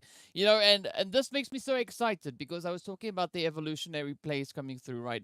And we've been saying also that teams coming into this PMPL that have had experience, participating in other events as well, really bringing that in and essentially kind of forcing the hand of the opposing teams to having to come up with strategies and ways to kind of counteract that. So we are seeing evolutionary things happening here. Teams really bring in some dynamic performances, really trying to, step up their gameplay. And it's quite exciting because, if the teams don't do that, and they are, kind of focusing on what it is that they've been practicing for so long and not really looking to change that, I do think that it could potentially be something that could bite them, and not really benefit them as much. But as the teams are starting to adapt and starting to change things up, sometimes potentially maybe on the fly, we don't know. But as they keep on changing these things and start working through those VOD reviews and, really trying to come up with some interesting strategies, I mean, this is going to be so exciting because, I mean, we've seen different chicken dinner winners stepping up. Cryptics getting scarily close to that one once again. But fortunately, the players there from Blackjack were able to put a bit of a halt to that. And of course, we still have 3 more games to go here today. Next up, we are, of course, going to be heading over on towards a little bit of that Miramar action once again. So this time around, we are going to be seeing the players from Group C taking a little bit of a rest, with the players there from Group D, of course, now rejoining us for this match. So definitely I'm liking these rotations coming through for the teams, everyone having their chance to play across all these different maps. And I mean, it's making for some pretty exciting gameplay. Absolutely, and it's just adding to the pressure that a lot of these teams are feeling as we're going back to Miramar next. For some of the teams that maybe prefer Erangel, so yesterday they were, doing a little bit more better. Now going back to Miramar, or vice versa, maybe the teams that really, really do well on Miramar, like, I mean, G3 Temper is the first one that comes to mind. They are thriving today. They're setting themselves up as high as they possibly can so that they can just relax for the rest of the league week and maybe give themselves an opportunity to try a couple of things, like you said, on the fly. I mean, the teams that are sitting at those top spots, they have ample opportunity to really do what they want because, I mean, they don't need to worry. But let's take a look at match rankings for the moment. And here it is, our first 30-pointer game coming through from Cryptics, who didn't get the winner chicken dinner, but they're still on the top because of those 18 eliminations. DK, that's a little bit insane. But that's the way it goes, like we said it before when we were looking at that point, at the point structure, right? 1 point per elimination, that is quite essential, and teams doing absolutely fantastic stuff with that. Of course, as you pointed out, rightly so, the players there from Cryptics dropping a lovely 30 bomb right there. But again, we do see some pretty strong plays coming in from the side there of Blackjack and YONKOUS as well, putting in the effort. They want to be one of the teams to step up. And before we started the match, I said I wanted to see the players from Slime4KT and YONKOUS step it up. And that is exactly what they did. They brought it to the table. Of course, unfortunately, G3 being at the top, but at the wrong top of the leaderboard for this match, finding themselves walking away with a big fat bubble there, as Max would say. But that is the beauty of it, and we said it before, we're looking to see that consistency coming through from the teams, looking to see whether or not they're going to be able to continue to push. And of course, here is the current overall ranking situation. Cryptics now just breaking into the century there on 106 points. Look at the consistency coming through between the placement points and the elims, sitting on 53 apiece. Of course, the players there from Lusail on their heels there with 69 points. Team Umbra right behind them. But of course, G3 Temper, Blackjack still up in the mix. We want to see more teams looking to push the envelope there, as we have Temper and Blackjack tied on 65 points each. And of course, moving on to the second page, this is where things are still looking pretty interesting. Yeah, look, it's still pretty even, I would say, or at least, the gaps that we're looking at, they aren't massive. They aren't huge gaps like we saw with Cryptics showing up with those 106 points. So it's still doable for these teams, and you can see they're still shifting. I mean, when we started, we were looking at Team Myth, obviously in those bottom 4 rankings. Now they're finding themselves in 11th place. So they've shot themselves up. They're currently in contention to go through to the first Super Weekend, but we still have 3 more maps to go, and that means there's 3 more opportunities for these teams to once again shake up these overall rankings. So currently, these are the 4 teams that have a little bit of pressure on top. It's SWAT 69, Virtual Gaming, Mad Knight, and Triple Esports that really need to bring the pressure. And for Mad Knight and Triple Esports, again, I was criticizing Mad Knight how they started so well with those early fights, early eliminations potentially, and then they filter off. And Triple Esports, I keep seeing them getting caught out with rotations. They've been so unlucky every single time they want to take a rotation, they get taken out by a team holding that containment. And that's kind of part of the challenge. You need to try and find ways to circumnavigate that, and bring in some strategies to try and make a bit of a play against that, and potentially put a halt to that. But I mean, that is the beauty of this. The teams have the opportunity to see where some problem areas could be, and what they could potentially do to try and fix those issues as they continue through the games here. But of course, we are going to be hopping into a quick break while we get ourselves ready for the third match right over on it towards Miramar. So be sure to stay tuned, and we'll see you guys right back after the break.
Hello and welcome back to the PUBG Mobile Pro League Africa Spring Split. I nailed it this time, is 2022.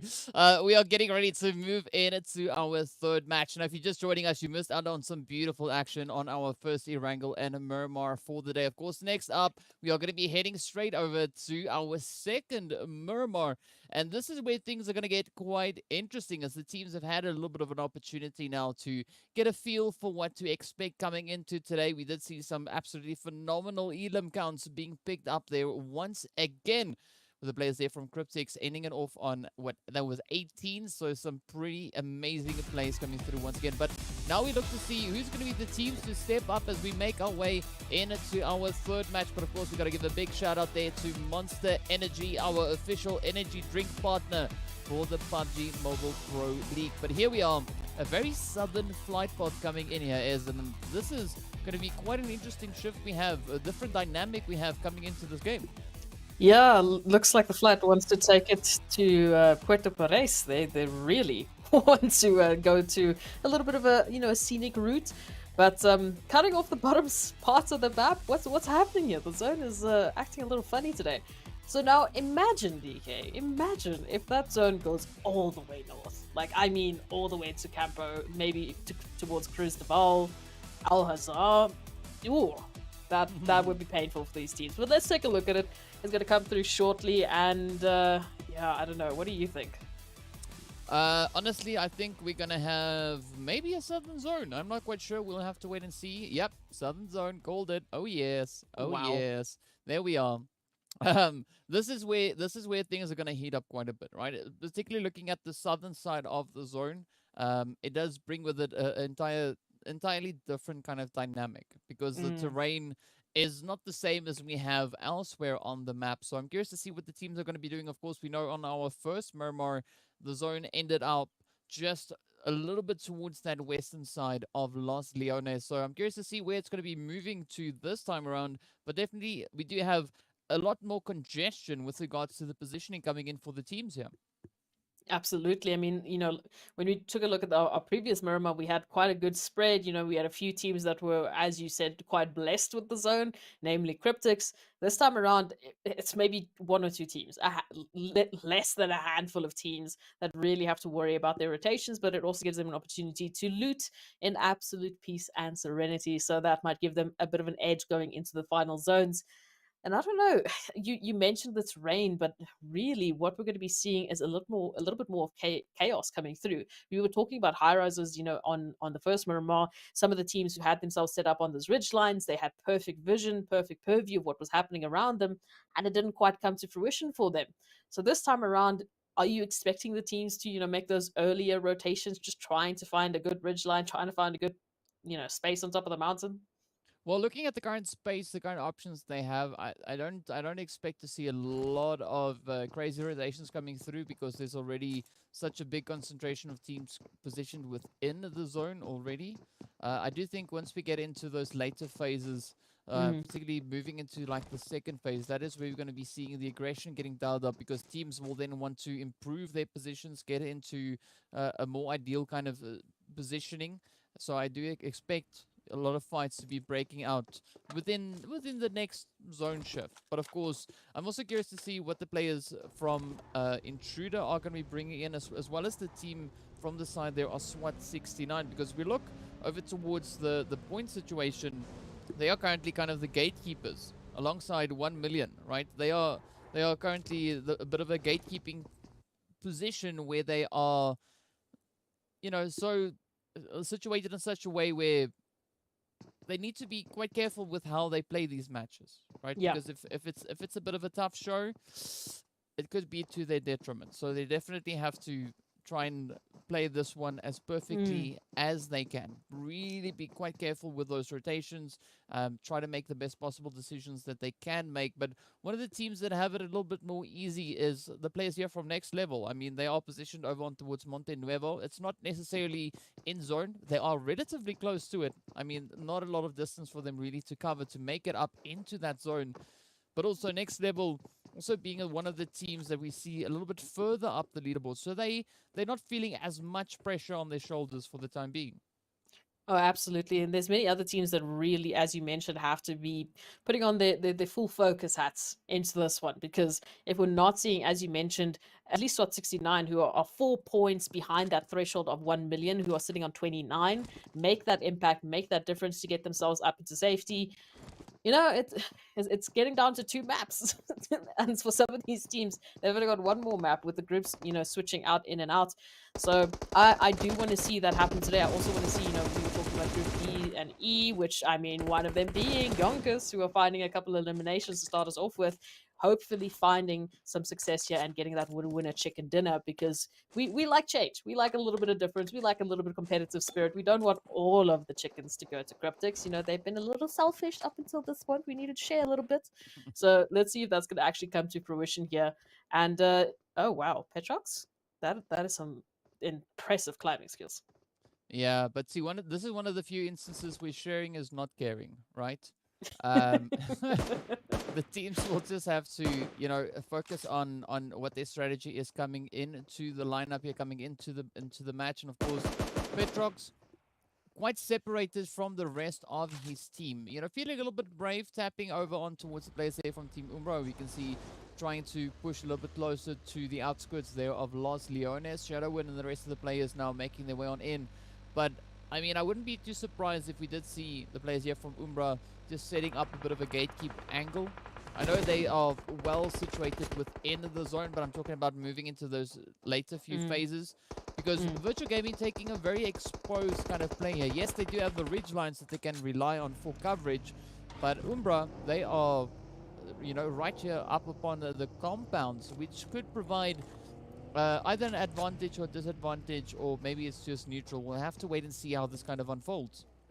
Yeah, and I mean, as few of the other teams that I'm also looking at based on our first Miramar of the day, we actually saw darkness there towards those later stages, really in a difficult situation, and they made it close. I mean, you mentioned that they managed to hold out. They came through in third place there with Cryptics and Temper going absolutely crazy, as well as teammates. And SWAT 69 actually had a pretty decent performance on Miramar, the first one that we saw today. So maybe they might replicate that. As you said, some of the teams might be more comfortable on Miramar because of its long distances, because of the longer rotations, because there's a little bit more space in the early stages for them to formulate that strategy and that plan coming through. So maybe it's the opportunity for some of these teams, as we said, in those later half, they can come through here and put on a surprising performance. But that zone is coming through, and for the likes of Super Young Stars, which I would say is the only team really that has the longest rotation, and it's not a super long rotation by any means necessary. The zone is really forgiving today.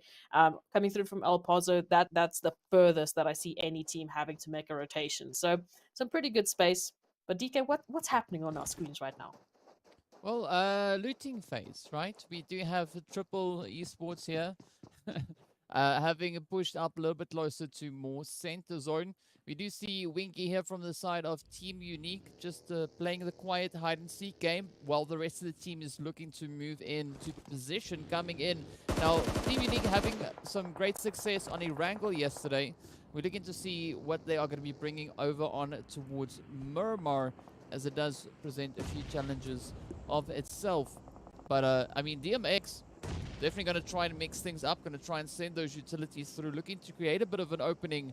But I'm liking this play actually coming in from the side of Team Unique. I mean, Winky just distracting the players from the side of Triple. Ooh, yes. You said it. You said it. You just said it. You had to say something, and then Winky found a nade to her face.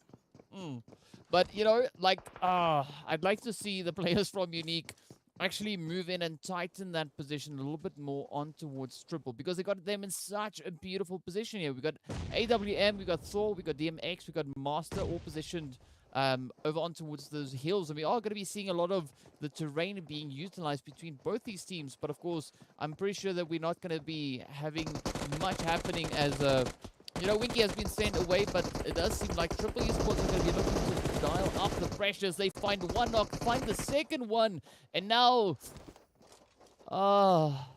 Unique, yeah, they have to pack their bags.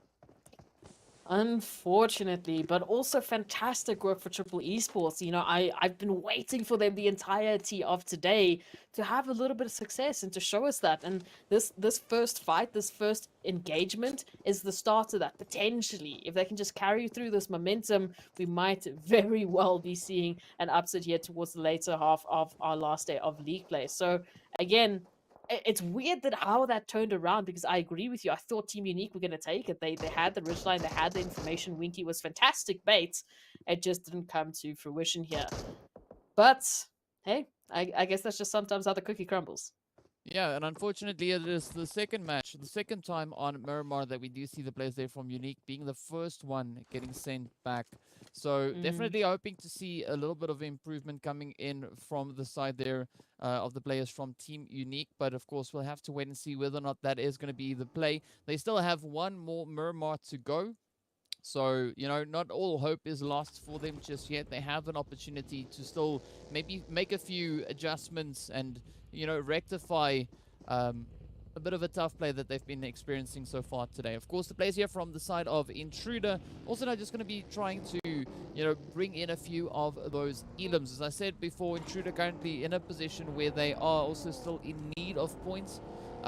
They are right on the verge, currently sitting on 31 points. We do have the players there from 1 Million Esports, only 2 points behind them in 16th place with 29. And then, of course, SWAT 69 sitting over in 17th on 25 points. So there's going to be a lot of pressure coming into the teams right on that, in that kind of danger zone region. You know, having to bring in some really amazing plays to bring in the necessary points if they are looking to be one of the 16 teams moving through into the first Super Weekend.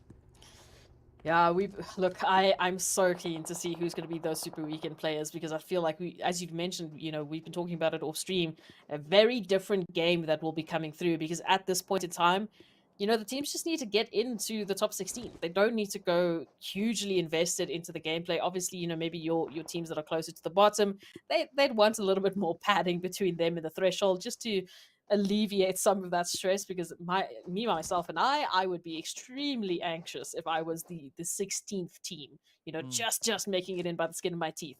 So other than that, they don't really have to make a massive investment. I mean, same can be said for Cryptics or any of the teams there towards the top, like Team Umbra, like Lusail Esports, G3 Temper, you name it. You know, they're so far ahead of the pack at this point that DK, I mean, I feel like they could really maybe try a couple of things out, maybe prep themselves for that potential Super Weekend. It's only really, as we've mentioned, maybe from, I think we said, you know, 11th or 12th down, that can really seriously still make a massive shift. But for the rest, I mean, take it easy. Ooh, that zone. Yeah, the zone is definitely not going to be taking it easy. Of course, we can see the current leaderboard just on the side of the screen there, and, you know, kind of what our discussion is going about. But, I mean, things are still pretty close. I mean, Mad Knight, Triple Esports, Virtual Gaming, SWAT 69, they can still make an impressive jump. There is still an opportunity for them in their remaining games here today to do enough to secure one of those top 16 spots. That is definitely a possibility, but whether or not that is going to be something that they'll be doing, that is what we'll have to wait and see. But for the time being, we can see the rotations coming through there. Umbra starting to venture in from that eastern side. Of course, they do have the players there from 1 Million just up towards the north, as well as the players there from the Masters now also looking to just welcome them into the zone. So I'm liking the rotations coming through. The teams all venturing up in very similar kind of approaches here. We also did see the players there from Virtual Gaming now heading straight into that Chumasera region. Now, Chumasera, not an entire city. It's more like a village, but still it is going to be presenting quite a few challenges to these teams. But for the time being now, we are seeing the players here from the Masters meeting up with Next Level. And, you know, this is almost smack dab center zone, so this could be quite an essential position for these teams to be holding. Yeah, both teams very keen to take control of the real estate here. As you've mentioned, central zone, any sort of building that you can use with any sort of cover, it's going to be absolutely crucial in those later phases. So both teams anxiously trying to get control of that, and the nades coming through from Masters Esports are just being a little bit of a deterrent here from Next Level, who said, no, we got you first, please leave us alone, this is our building and we want to take a hold of it.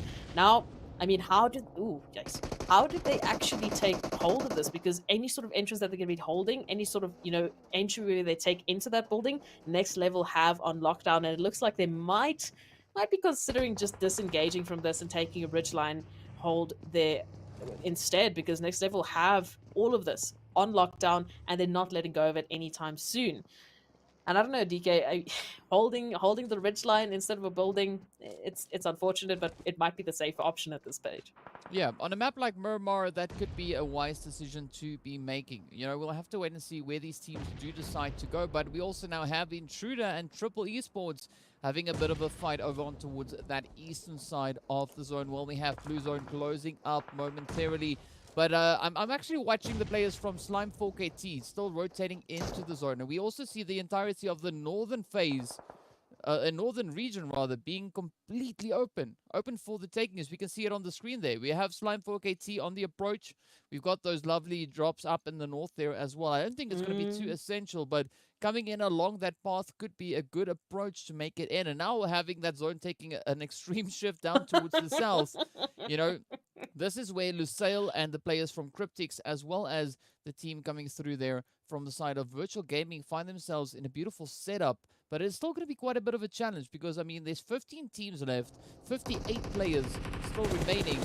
I mean, they are just going to be pushed up on towards each other. So you see YONKOUS now ascending down on it to the players here from Intruder. Beautiful trade-off coming in from either side. Raouf now up ahead. Down goes yet another player for the side here of YONKOUS. And it is going to be up to Weiss to try and bring in those final plays quickly, just hopping into the vehicle. But look at this, Triple Esports coming in to add a little bit of pressure onto these players. Lewis currently still looking pretty good, pretty decent.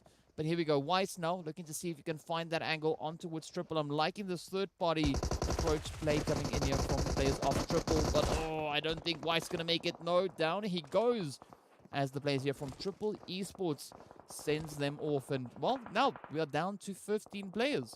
15 teams, rather, 14. Yeah, as you said it, it's just dropping like flies. I love the approach that we're seeing from Triple Esports, a very different team than what we've been seeing in at least today so far, especially with the pressure that they have. And you can see in the elimination feed as well, we've got Next Level and Super Young Stars having a little bit of contention themselves. So far, both teams dropping to 2 players each. YONKOUS now having a little bit of time to get some recovery going up to the 3 players that they wanted to, and they might be turning their attention right back towards Triple Esports to get a little bit of that revenge and say, hey, you stole some of our kills here, we want them back. Looking at it now, eliminations up for grabs, as many of these teams making rotations shoulder to shoulder, and we still have so many teams that have to get into the zone, get into safety, still so situated towards that eastern side, and they're going to be running through every single team possible trying to get into safety here. Yeah, and I mean, this is going to be an absolutely essential position for Virtual Gaming, right? They've got the high ground, so many teams positioned up ahead of them. They can just rain down terror onto these teams. But, I mean, Alphalugi and the rest of the team, a little bit of a spread approach. I understand why, because they've got, a portion of zone to worry about behind them. But I'd like to see another player just, supporting Alphalugi on this approach, trying to hold up this frontline play here. Because if they are able to do that, they could actually cause quite a bit of a problem there for the Masters. But of course, look at this. Cronboy, just a third-party peeking the heck out of that situation. Of course, 1 million also going to be trying to get ahead of the blue. The shots still raining in from behind as we have the players there from Triple Esports coming in with some cheeky hits. And 1 million getting caught up in the crossfire here. Flex now trying to make something work, trying to send that nade over, but does receive a few in response. Come on, it gets really close, but look at Kato. Kato trying to wrap around that side. Blue zone in play. The pressure is on Mad Knight trying to clean up the house here. Will they be able to pull it off, though? I mean, I don't want to be Flex in this position because he doesn't really have a lot of options. But with that, the blue zone proves to be a bit of a saving grace. Wow, that was just amazing. Wow, that was the heal strat coming through in clutch somehow, some way for 1 million esports, still down with 1 player alive, hopefully able to get into safety here. And Mad Knight as well, down to 1 player because that fight extended a little bit too long than what they would have wanted. 5 layers deep in the zone, not where you want to be. And Beautiful strat there coming through for 1 million. Eflex just healing it up and just making sure that they're going to be staying alive. The zone doing all the work for them. But look at this contention that we're seeing. Next level, virtual gaming, 4KT now pulling up on virtual gaming, looking for a spot of their own. And 4KT, Team Umbra Masters already in the zone, fighting on the edge there just to get into safety. Everyone now in a position here where unfortunately it's not going to be an easy path in.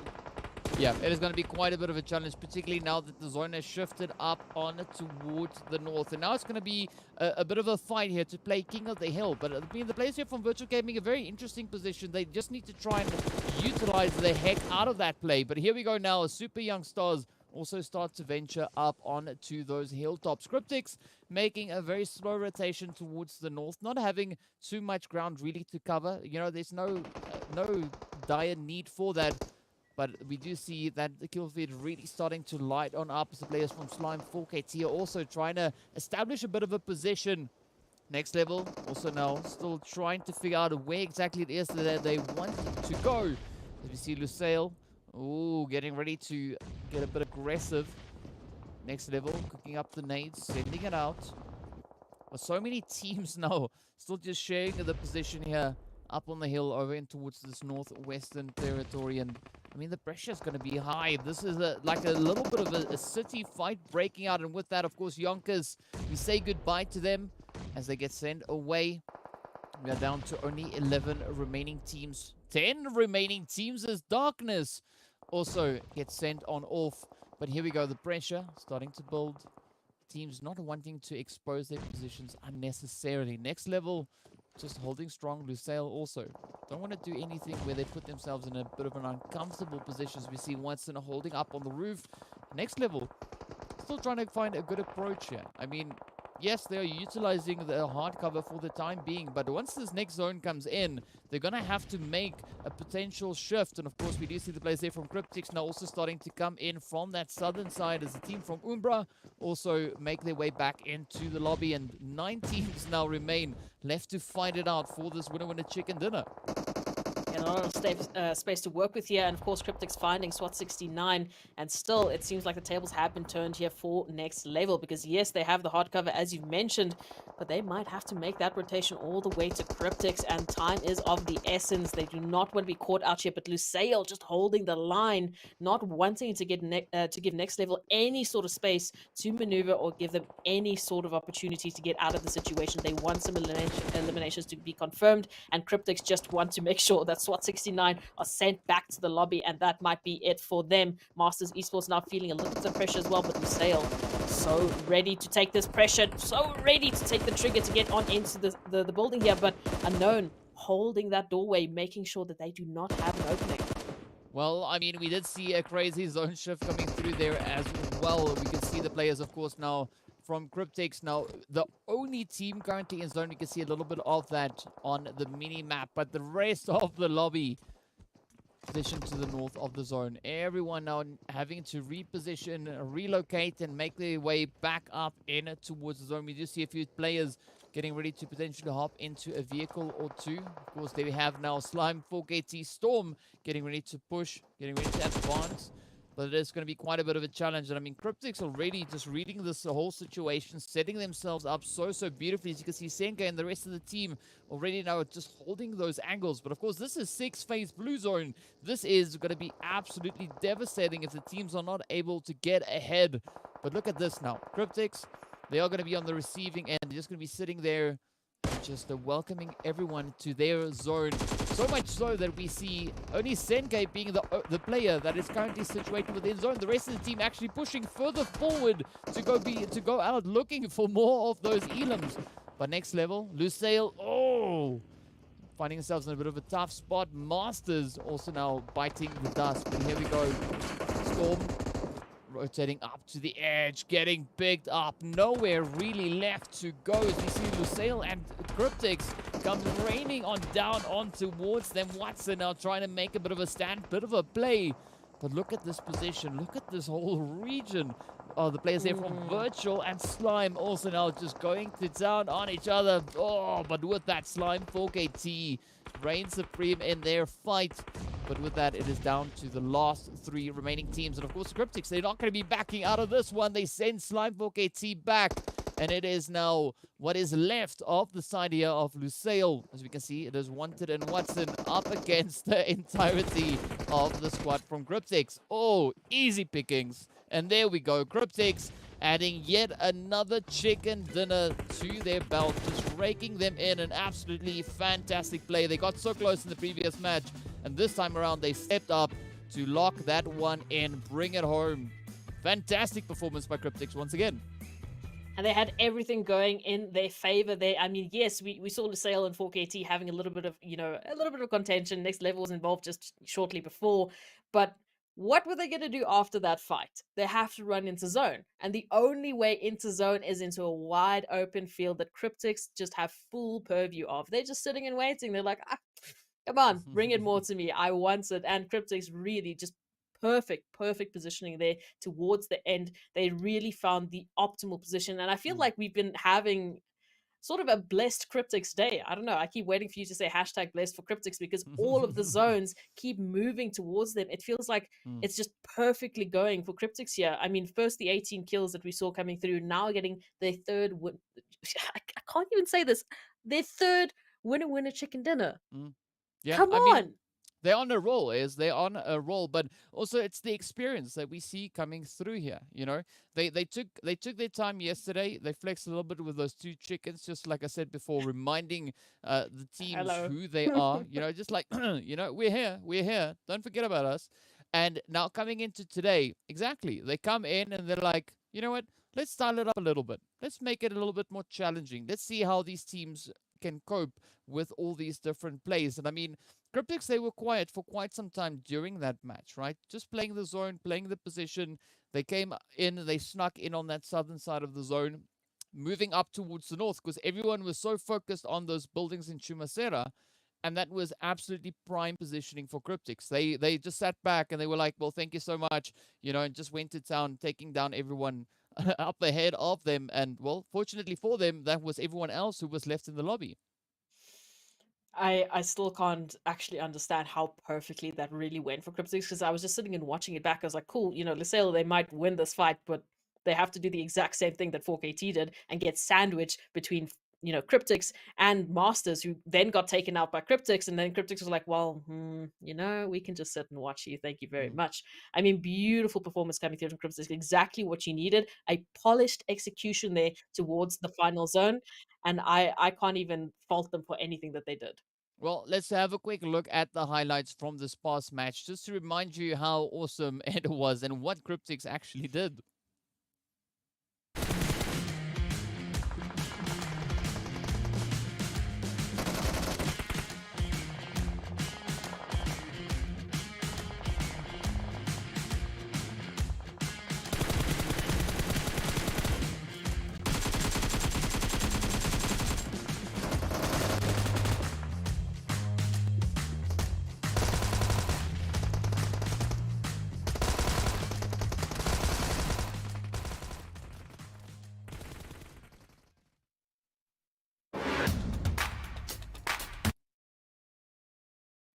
Absolutely crazy stuff coming in right there once again. I mean, just Cryptic reading that whole phase, that whole zone so beautifully. And I mean, as I said before, that is clearly evident of the experience they have as a team. It is so beautiful to see teams utilizing knowledge that they've been able to build up through a lot of experience playing in all these different competition and events. So it's quite beautiful to witness that actually happening on the screen. And as we saw before, going into the match, they were already sitting on 106 points. Now they just keep on adding more and more points to the board. But fortunately, as we know, this is just league week, league days. So this is purely to get teams up into Super Weekend where the points matter, right? So Cryptics currently sitting on 28 points, 13 elims coming through. We look a little bit further down. We see the players there from RTG Esports coming in with also 10 elims. Unfortunately, no placement points, but this again just proves how essential it is to be aggressive, right? If you bring in enough of those elims, you can still see yourself ending very well on the points And of course, we do see only 5 teams sitting on double digits. But we were waiting for Slime 4KT to step it up, and they delivered on that front, coming in with this 15 points for this match. And second page, this is where things are looking a little bit more tough. But again, that's just how the cookie crumbles, as you said before.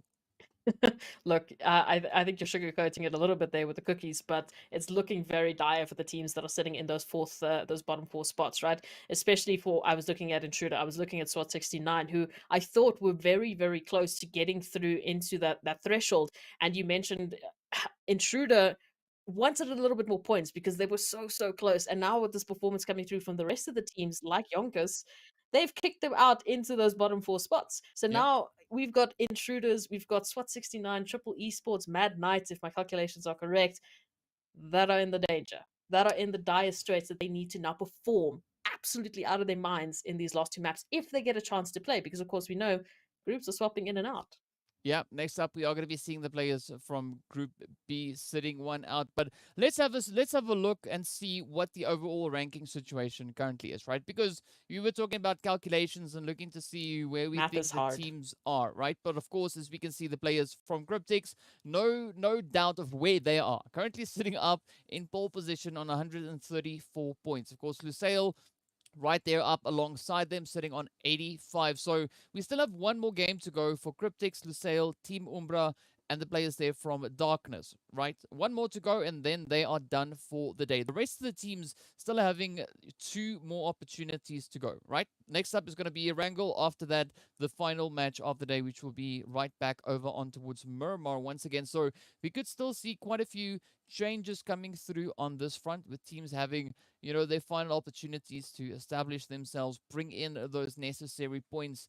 But this is going to be the one in which we see the players from Group B taking a bit of a rest, having a bit of a break for at least one match before returning up into our final match of the day. So I'm curious to see what the players from the side there of Cryptics, Darkness, Mad Knight, and Team Umbra are going to be doing already. We know where Cryptics is, but the rest of the teams still having those opportunities. Unique, they're going to be one of the teams that are going to be taking a break for this next up match. So definitely they'll have to try and continue to push. But as you said before, Intruder, SWAT 69, Triple Esports, and Mad Knight, not in the most ideal position, and they're running out of options, right? Triple Esports, they will only have the last match. The same, of course, is almost the situation for Mad Knight. The next match is going to be the last match for Mad Knight to try and bring in some points on the leaderboard. After that, it's going to be the last match for the players coming in there from the side of Triple. So definitely quite a few things that these teams will have to try and think of ways of potential strategies they could apply to ensure that they lock in one of those top 16 points. But of course, well, we also have to give a big shout out to Monster Energy, our official energy drink partner for the PUBG Mobile Pro League. So definitely looking to see what kind of energy the teams are going to be bringing into these final 2 matches of the day. You just had to throw the pun in there, didn't you? You just Oh, had to yes. throw it in there. But absolutely, I mean, 4 teams, they know what they need to do. They have their story in front of them. They know where they need to go. And actually 16 and 17 place are tied with 31 points. It's still so close. Bring us those last bits of action because we want to see it. Still 2 more maps left. Yeah, so the stakes are going to be pretty high, especially now for Group B and Group A, as they are definitely moving into their final matches, right? So Group C, Group D, and Group E still have a little bit of a ways to go. They still have 2 matches to play and push through and, bring in some crazy plays there. But, I mean, we're going to have to wait and see what these teams are going to be bringing to the battlefield. I mean, Cryptics, kind of the only team at this point that can take a bit of a breather, right? They don't have to be too concerned. I'm pretty sure that their position is kind of locked in moving into that super weekend. But the rest of the teams, anything can still happen. Anything can be brought to the battlefield. We could see a few surprise performances, exactly like we had coming in from the players there from Zero Tolerance Skills just yesterday, who moved all the way from 20th place right up to 10th. So there's a lot of potential, but we'll have to wait and see what they bring to our next match, which will be on Erangel. So without further ado, we are going to be hopping into a quick break. So stay tuned, and we'll see you guys back in a short few minutes.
Hello and welcome back to the PUBG Mobile Pro League Africa. If you guys are just joining us, you've missed out on some pretty spicy action. The first 3 games, absolutely on fire. We are getting closer to the end of our final day of league play in this first week. And of course, first 3 maps done and dusted. We are heading over towards the 4th one. For some of the teams, this is going to be their final match. And they got to do everything within their power to try and secure themselves those slots up into the top 16, because we know once this match is done for them, there's not going to be any other opportunities, at least today, to secure a slot in the first super weekend, and they'll have to wait until next week before having yet another opportunity to potentially qualify for super weekend. But definitely the stakes are going to be pretty high moving into our final Erangel of the day. So I'm quite excited to see what the teams are going to be bringing in into this one, Matt, is. Yeah, look, if I'm thinking about it, we were talking about it a bit off stream. So many of the teams towards, I'd say that bottom 6, bottom 7 still have an opportunity. I'm going to take it back to zero tolerance because they were the first to do such a massive jump. One good game, one decent game can take you all the way from 20th to 10th place. And then you've got padding to go. You've got points to spare to get you into Super Weekend. So we need these teams. Specifically, I want Mad Knight, I want Triple Esports, SWAT 69, and Intruder Africa, who are in those bottom 4, to have a good game. Just even a decent game, because the points are so close. It's like we're going from 35 to 34 to 32 to 31 to 28. I mean, come on. Yep. It's nothing. It's maybe one team wipe, maybe getting yourself up into top 10, top 8, Yeah. and then you're there. Yeah, I mean, we can see currently the players there from Triple Esports are sitting out on this one. But also Super Young Stars, they're not 100% safe in their position just yet. Yes, they are in 12th place. But as we can see, looking at the point distribution there, okay, it's still very close. So we'll have to wait and see what these teams are going to be bringing in to this battlefield right here. So for 4 of the teams coming in from Group A, this is going to be their final rumble, their final showdown, right up on it to the lovely land of Erangel. So we'll have to wait and see what it is that they're going to be bringing in. Of course, it is going to be the players from Cryptics, Darkness, Mad Knight, and Team Umbra. So Mad Knight, the team currently sitting over in 20th place. They have to bring it. They have to dial it up. They have to dial it in if they're looking to bring in an absolutely fantastic performance. But of course, we do see them all the way over towards that Primor side and a lovely southern zone. So we were asking for, or at least I was, asking for a southern zone on the previous Erangel. This time around, the PUBG gods listened and they delivered. But of course, we also see that Western Bridge being smack dab center zone. So I've been waiting for a little bit of that bridge action to come through, right? And this is exactly what the teams are going to be bringing us. And of course, Nacho is going to be kicking it off there, finding a lovely elim on it towards one of the players there from Zero Tolerance as they get sent away. And that was good old Lord getting sent back. And an unfortunate start for Zero Tolerance, losing one of their players so early on in the game. But, you know, that's just kind of what it is. You were joking, but in my head I was like, oh, Southern Zone, but I didn't want to say it because I felt like if I said it, PUBG would have heard me and said, no, thank you, you're not getting that today. But yes, we've got that Southern Zone. I don't want to speak too much about it because I feel like if I get excited, I'm not going to get what I want. So, you know, hopefully Sansa will come to PUBG Mobile. Let's take a look and see what the rest of the teams are taking a look at. Very congested towards that northern side. So, I mean, many of the teams, especially if we're taking a look at Virtual Gaming towards Severny, are going to have a nice peaceful time going through their looting phase, and they can have quite a good setup going through to those rotations. But talking about rotations, going through Rozhok, going through School and Ruins, heavily congested right now. The northern part of the zone, heavily contested, which is where majority of our teams are finding themselves. So I don't know how those rotations are going to end up when we get to, you know, the zones coming through, and maybe depending on where that zone is going to shift once again. For you, DK, are you seeing any potential, you know, best spots for rotations here? Well, heading down to Millie Base. Or just moving closer to those bridges, that could be a really good starting point for a lot of these teams. But, you know, currently we do see a little bit of congestion. Also over on towards that eastern side, as we were looking on towards Yasnaya, with the players there from the side of Slime 4KT, having a few teams sharing the space there with them. But also a little bit further down, we do see Intruder now having a bit of a back and forth here with Blackjack and Zane coming through with the VSS there. trying to send it over towards Rauf. Rauf, of course, being the first player out for Intruder previously. This time around, he is able to just get the heck out of dodge and just make his way into a little bit more of a secure position further in towards that zone. And it does seem like Rauf is trying to get as far south, potentially maybe heading, I don't know, maybe to the bridge, or he could also be just going towards Farm or Malta along the way. But we do see a lot of that proactiveness coming through from the teams now, right? So SWAT 69 heading right down towards that western bridge. We got the players from Myth also now starting to rotate out of the position they had in Chinky, also following suit, heading towards more center zone.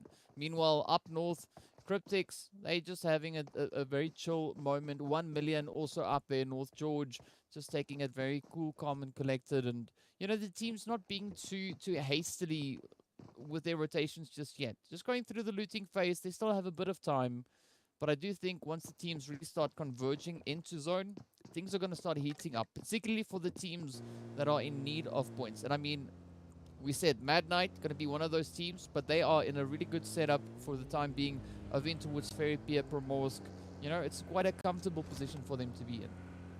Absolutely. And I mean, one of the few teams that actually has already made that early rotation was Intruders, who might actually spot out next level with a little bit of a sandwich maneuver, as well as one of their players is right behind them. So that's going to be a pretty interesting, contention that we might be seeing here. But looking at G3 Temper, just hot on the heels of Team Myth, of course, making that rotation to the Western Bridge, as we've mentioned, which is smack dab in the middle of zone, and potentially might just be holding on to see where, that zone is going to be making the rotation, because making an investment to go all the way to military base and then, maybe having the zone turn around and saying, sorry, I'm going to be going north side, you can make that rotation all the way back, would be very detrimental for some of these teams. For teams like Intruder or Next Level, who are already on that military island, might be a little bit easier for them to get back into this with the addition of those new bridge changes. So I'm very keen to see something happening there, but again, so scared to talk too much about it because I feel like PUBG is listening and the zone is not going to work with me. So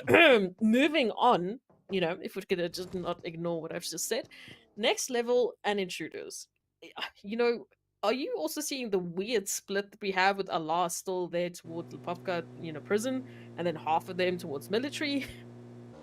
It's definitely an interesting split, but we had a very similar split coming in for Intruders. I mean, Rauf was all the way up north, now connecting back up with the rest of the team all the way down on towards that military island. So quite a lengthy rotation coming through for Rauf here, but fortunately was able to make it through relatively unscathed. Yes, it bumped into a few things along the way, but nothing too bad just yet. Of course, we do see a few engagements now continue elsewhere, as we were looking at the players there from G3 rolling up behind the team there of Myth. So Myth now also coming in with a little bit of a retaliation, looking to defend their position. But SWAT 69 also just a little bit further over on towards that eastern side, just hugging that coastal edge and just trying to see if they could maybe set themselves up potentially towards the sixes when we have there. But here we have the players now from G3 also trying to see if they can find anything. I mean, you said they rolled up behind Team Myth here.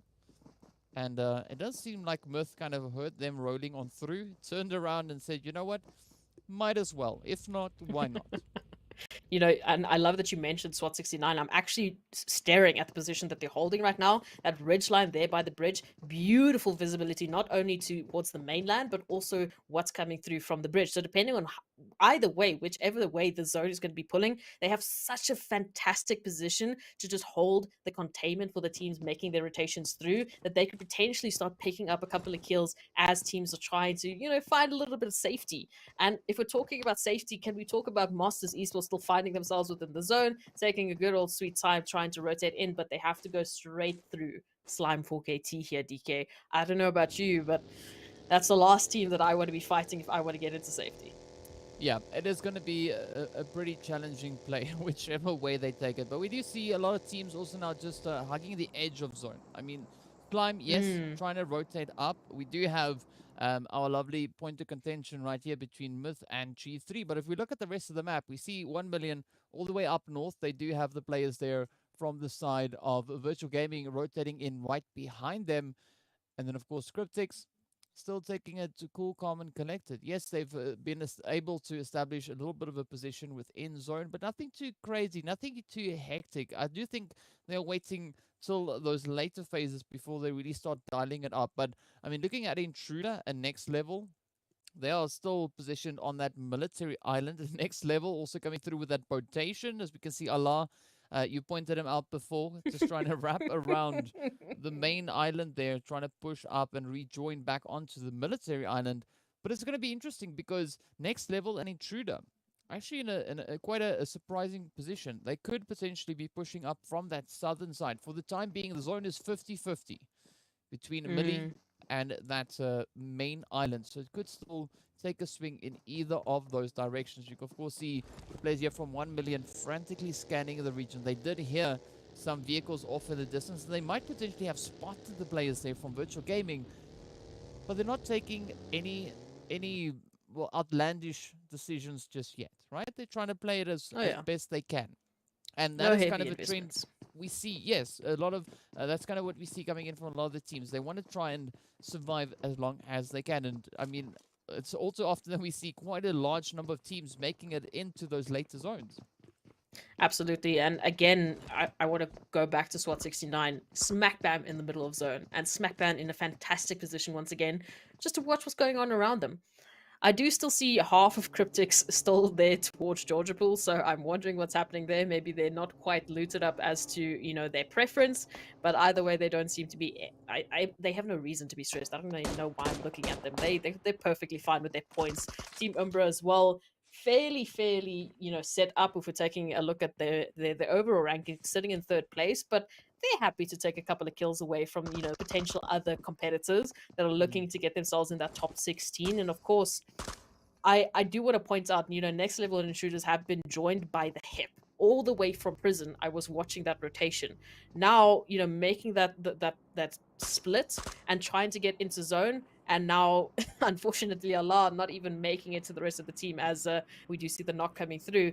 But I don't know. It's just like the shoulder-to-shoulder rotations that we keep seeing. It's like these teams are just buddying up and unfortunately, very unfortunately, staying together, because as well, we still have Masters right behind Slime 4KT, another duo we were talking about.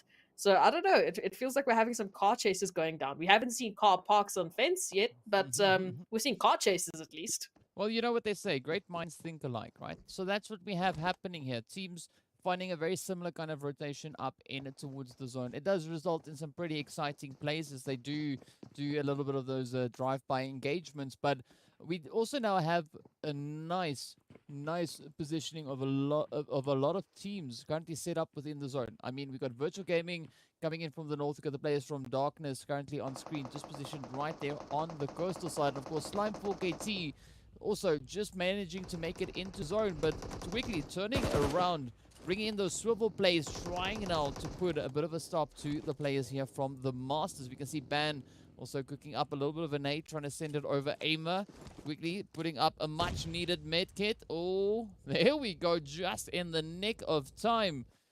But is he going to be able to get out of that position? The zone now continuing to shift a little bit further away, moving up towards the players there from SWAT 69, actually finding themselves nearly smack dab center zone. Again, we still have that western bridge being in play, so it could be a good opportunity now for the players there from Next Level to make something happen. But here we go as Masters are looking to apply a bit of pressure onto Slime 4KT. Slime, they don't seem to be too phased, right? It does seem like they are looking to prioritize maybe getting repositioned towards the zone instead of getting into what could maybe be quite a costly engagement here with the Masters. Yeah, look, time is of the essence, and already there's been quite a heavy investment like that nade there from Aimer towards Ban from both sides. I mean, they're wasting quite a bit of time just trying to get a result from this. Either it's going to go towards Slime 4KT or it's going to go towards Masters, but either way, the time that they're spending with this fight is wasting time for their rotations, which many of the other teams have not been doing. Early rotations coming through for them, but we'll have to see what's going to come down with this 4KT and Masters contention coming through. And it does look like Masters are dripping blood right now. It's Bamboo left alive for Masters as the solo. Ban is still alive, but Rez has to come through, and that zone is going to be making it all the more difficult. And of course, we've got so many teams that have just completely left these two teams to their devices. So yes, they're going to get that confirmation, but they're also going to be 3 layers deep in the zone and just going to have to disengage one way or another. Taking that rotation through towards, you know, the sort of 50-50 that we have with the main island and military, sort of favoring more the main island there towards Pachinki still involved. I think we're going to see a lot of chaos. We also saw Intruders actually disengage completely from military. They left it. They said it's not worth it anymore, and they made the right call. Yeah. But man, look at that contention. Look at how many teams are there towards the eastern side of that zone. Yeah, I mean, zone is looking pretty crazy, but of course, now speaking about crazy, right? Cryptics, Carry Boy, Senke, Marshall, Lazy Boy, they've now decided to roll up onto edge of zone. YONKOUS, part of the welcoming committee, but coming in with a bit of a 2-2 split. So I'm not quite sure whether or not this is going to be an easy play for YONKOUS. They are really going to be put to the test. Yes, we can see, you know, Cryptics could potentially get ready now to apply their pressure. Marshall could now maybe be spotting out a Havlik here. But this is, if I had to choose to be a team, I would not want to be YONKOUS currently in this position. But of course, you know, they just got to keep it quiet, not disclose their positions just yet. Marshall, meanwhile, is going to be focusing all the way across, trying to pick up those hits towards the players there from Virtual. And the pressure is going to start mounting. I mean, YONKOUS need to play this one almost textbook. They need to just keep quiet as long as humanly possible without making anything happen. And it so far does seem to be paying off. Cryptics rotating away. YONKOUS now breathing a big sigh of relief as they are able to survive another potential zone. But of course, that rotation is now going to be of the utmost importance there for them. The rest of the teams, as you can see on the map, continuing to make their advances in towards the zone. Umbra coming in right on towards the edge up in the northeastern side. But this is now where Next Level needs to find a way across that bridge, rotating back up onto the main island. But they are going to face a little bit of a challenge because they got G3 Miss and the players there from Mad Knight positioned right in their rotational path. Yeah, I was going to say, they're the one team that's not having a breath of, and a sigh of relief, unfortunately, with that zone shift coming through. The only team that was still making that heavy investment into Military Island, and they're going to start their rotation now. They might just make it in the nick of time, depending on which way Mad Knight are going to choose to set up. And of course, on our screens right now, we can see quite a bit of contention going down. Darkness actually finding Slime 4KT. So they're looking to be picking up a couple of eliminations here and setting themselves up very, very nicely going into this one. And Blackjack Esports just looking for a little bit of revenge. I mean, they're a duo right now. They've only got 2 players to work with here, and they're actively looking for anyone and everyone to just pick up those elimination points. But I love what I'm seeing from this team. Again, that proactive sort of energy coming through, and teams desperately trying to find an angle in to really lay a good platform and good groundwork for them to pick up as many points as humanly possible. But speaking about that, still many teams having to make a rotation in, and both the left and right side of the zone heavily contested, and the only way for many of these teams to actually get in. Yeah, it is going to be quite challenging, but of course now G3 trying to turn the tables here on Myth. Ooh, Buren coming in with a nice grenade, turning it right into the midst there of Team Myth. Ramsey now quickly trying to reposition, but they got to be careful because, you know, they're on the edge of zone. Yes, blue zone is closing in, but they need to try and find a good angle of approach. Broly, meanwhile, is going to be trying to just tick away there, but Cryptics position smack dab center zone for the time being, finding themselves an absolutely beautiful setup there. I mean, they can reach so far around them. Looking at how far we are into these late few phases, not a lot of distance really to the edge of that zone. So Cryptics, no surprise to see them starting to reach a little bit further to those edges, but of course Zero Tolerance are going to be trying to make advances. Myths now also trying to see which way around they're going to try and float this boat. Of course, Mad Knight, this is their last match, their last opportunity to bring in some of those much needed points. And of course, Romeo here from the side of Intruder is now just playing a little bit of cat and mouse with Zane up on the edge of the cliffs here. But Blackjack having quite a bit of a tough time. Zane is the last remaining hopeful, just barely managing to make their way up onto the edge of the zone. Yeah, for Zane right now, of course, Intruder have full purview of what's happening, and Slime for KT is going to be pulling up right behind them shortly. So not a good position, but we'll see how far they can take this through. Blackjack Esports, either way, they're feeling very comfortable, so I don't think there's too much pressure with Zane. But look at that zone shift now, once again, towards what we can say is just the absolute blessed team of the day. Cryptics now, again, in position here with G3 Temper and alongside Zero Tolerance. Myth just on the edge can move in pretty easily. And for Mad Knight, I'd say get in as quickly as you can. Once that res is up and Adam, you want to get yourself set up because, as we said, last opportunity for Mad Knight, and they are currently dead last. Still have an opportunity to get themselves into Super Weekend, but it has to be a huge game coming through here, DK. They need to get kill points. They need to get as close to that winner chicken dinner as they possibly can to make such a big jump up the leaderboard. Yeah, it's going to be quite a bit of hard work still to come on through. But, well, now we see those engagements starting to bring themselves in as the players here from Mad Knight get into a little bit of a back and forth here with Next Level. Up comes Tyson. Oh, come on. Are they going to be able to close it up? Trying everything. Bit of a back and forth, up and down, cat and mouse. Oh, beautiful trade-off. Oh, Tyson getting picked up and is now up to unknown.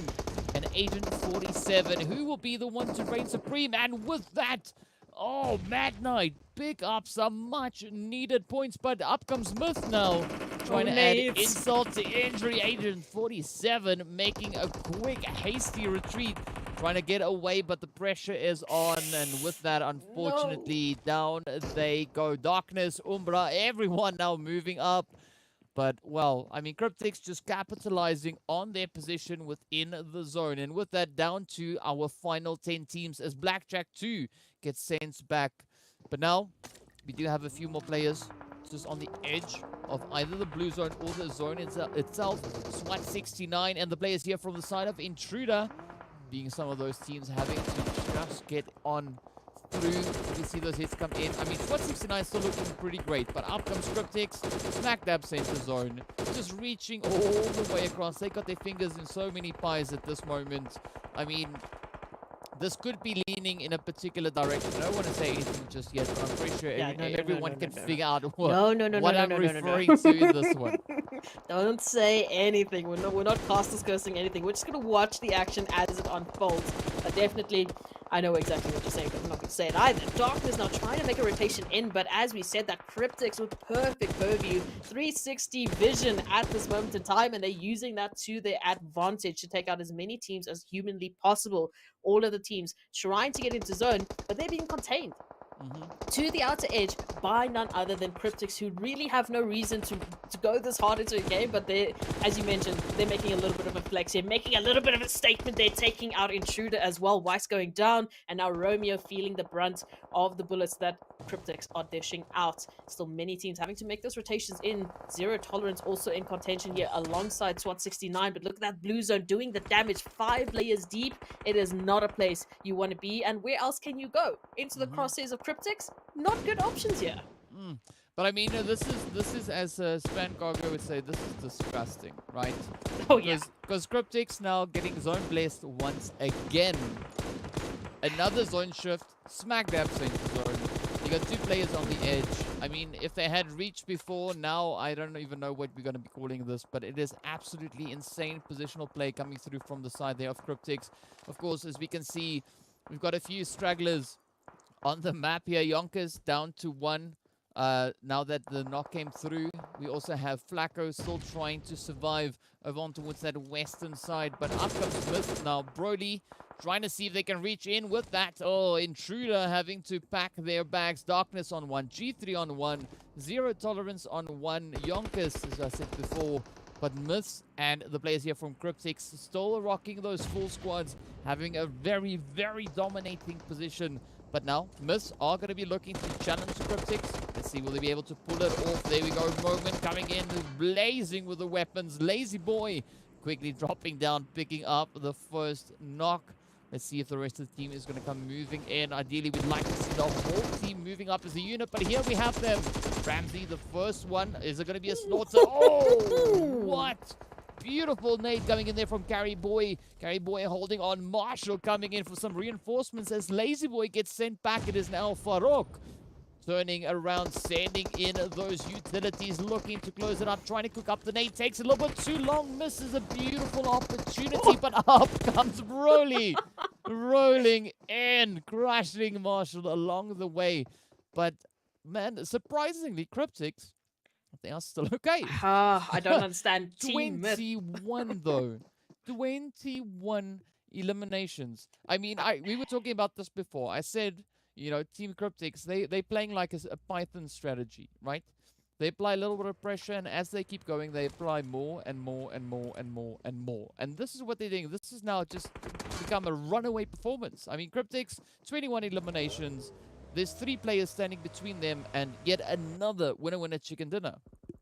Absolutely, and Team Myth trying to do the rest of the lobby a favor there to try and take Cryptics out, but it didn't quite go the way that they planned. Somehow, some way, Cryptics just snaking their way out of that situation and still within center zone with full purview of everything that's going around them. I said 360 vision, they've still got it. They still have an opportunity and all the cover that they can work with to really take as many of these remaining teams out for the count. There's still 5 players alive, all right? So that does mean that 2 of the other players, they can at least get up to 23 kills. Potentially, which they definitely have an opportunity to do so because they have the most numbers. Darkness with the solo, G3 Temper with the solo.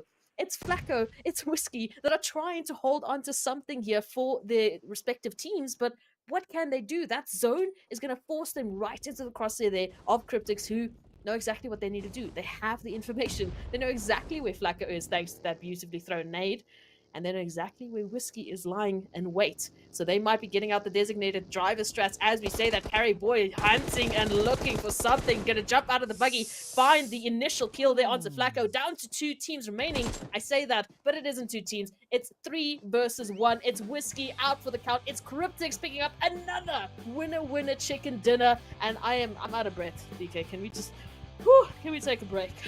What's going on? Yeah, that was just pure insanity coming through there for the side of Cryptics. I mean, yeah, they look pretty happy with themselves in the photos that they took beforehand, and I mean, I think that is a pretty accurate currently because I mean, they just coming through. They look so cool, so calm. You know, like you know what. It's fine. We got this. We got this. We'll just do it. And they step up, adding yet another chicken dinner. But this time, going a little bit above and beyond, you know, bringing in over 20 eliminations. But, I mean, looking at the positioning they had, moving into those zones, they just set themselves up so beautifully. We've seen it a few times with teams who move into center zone. It's not always the most ideal position to be in because you are getting pressured by the teams surrounding you.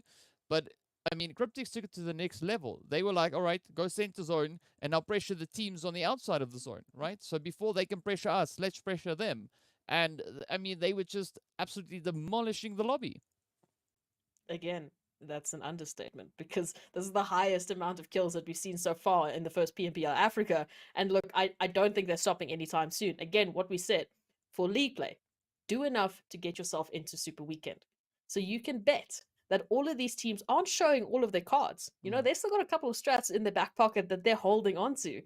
And if that is the case with Cryptics, after a performance that we've seen in the last 2 days, I'd be scared. I'd be very scared if I was any of the other teams on the same lobby as Cryptics. But beautiful performance, and thank you to Cryptics for giving us such a high kill count game with the winner chicken dinner. I can't wait to see the rankings later because, whoa! Math is not my strong suit, but I know I'm going to get excited for those numbers. Yeah, so they dropped at least a minimum of 35 points, right? That is, we know the 15 from the chicken and then 20. I know they went past 20. How far past 20 they went? We'll find out. We'll find out. But I do think we're looking at like an absolutely absurd amount of points. I mean, I think it's like 38 points. Just a quick guess off the top of my head. But whichever way, absolutely phenomenal stuff coming in there from the side of Cryptics. But, you know, you said if you were any of the other teams, you would be scared, right? In all honesty, I think at this point, this is where the teams should not be scared, but should rather look and think, okay, cool, what can we try and do to kind of stand up against, you know, strategies like that we see coming through from Cryptics? Because yes, okay, it's league days, it's not as crucial as the performances we are going to be seeing coming through on Super Weekend, but definitely it could be a good platform for teams to kind of try and figure things out before they make their way up into Super Weekend, because I mean, Super Weekend is going to be a whole entire different beast all by itself, right? If you're impressed with what you're seeing now, just wait till Super Weekend. That's going to be like a whole different ball game. And of course, you know, it goes even further than moving up into the finals, where the teams take it even a few more notches up from that point. So there's still a lot to come from these teams, right? The performances we see currently coming in league play, I don't think it is 100% accurate or indicative of what we could be expecting from them. But you know what? Let's hop into a few of those highlights of the past match, just to see how insane it actually was.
Pure insanity. I mean, that was just crazy, crazy to watch. But again, a very entertaining match, nonetheless. And, you know, that was the final showdown for Cryptics for today, right? They wanted to ensure that they ended off on a really, really strong note. You know, just locking in that pole position even more so. But of course, that is just the end of our fourth match. We still have one more match to go. And as I said before, that was the final match for the teams situated over in Group A, right? Group B are going to be joining us back on the battlefield, moving into our final Miramar of today.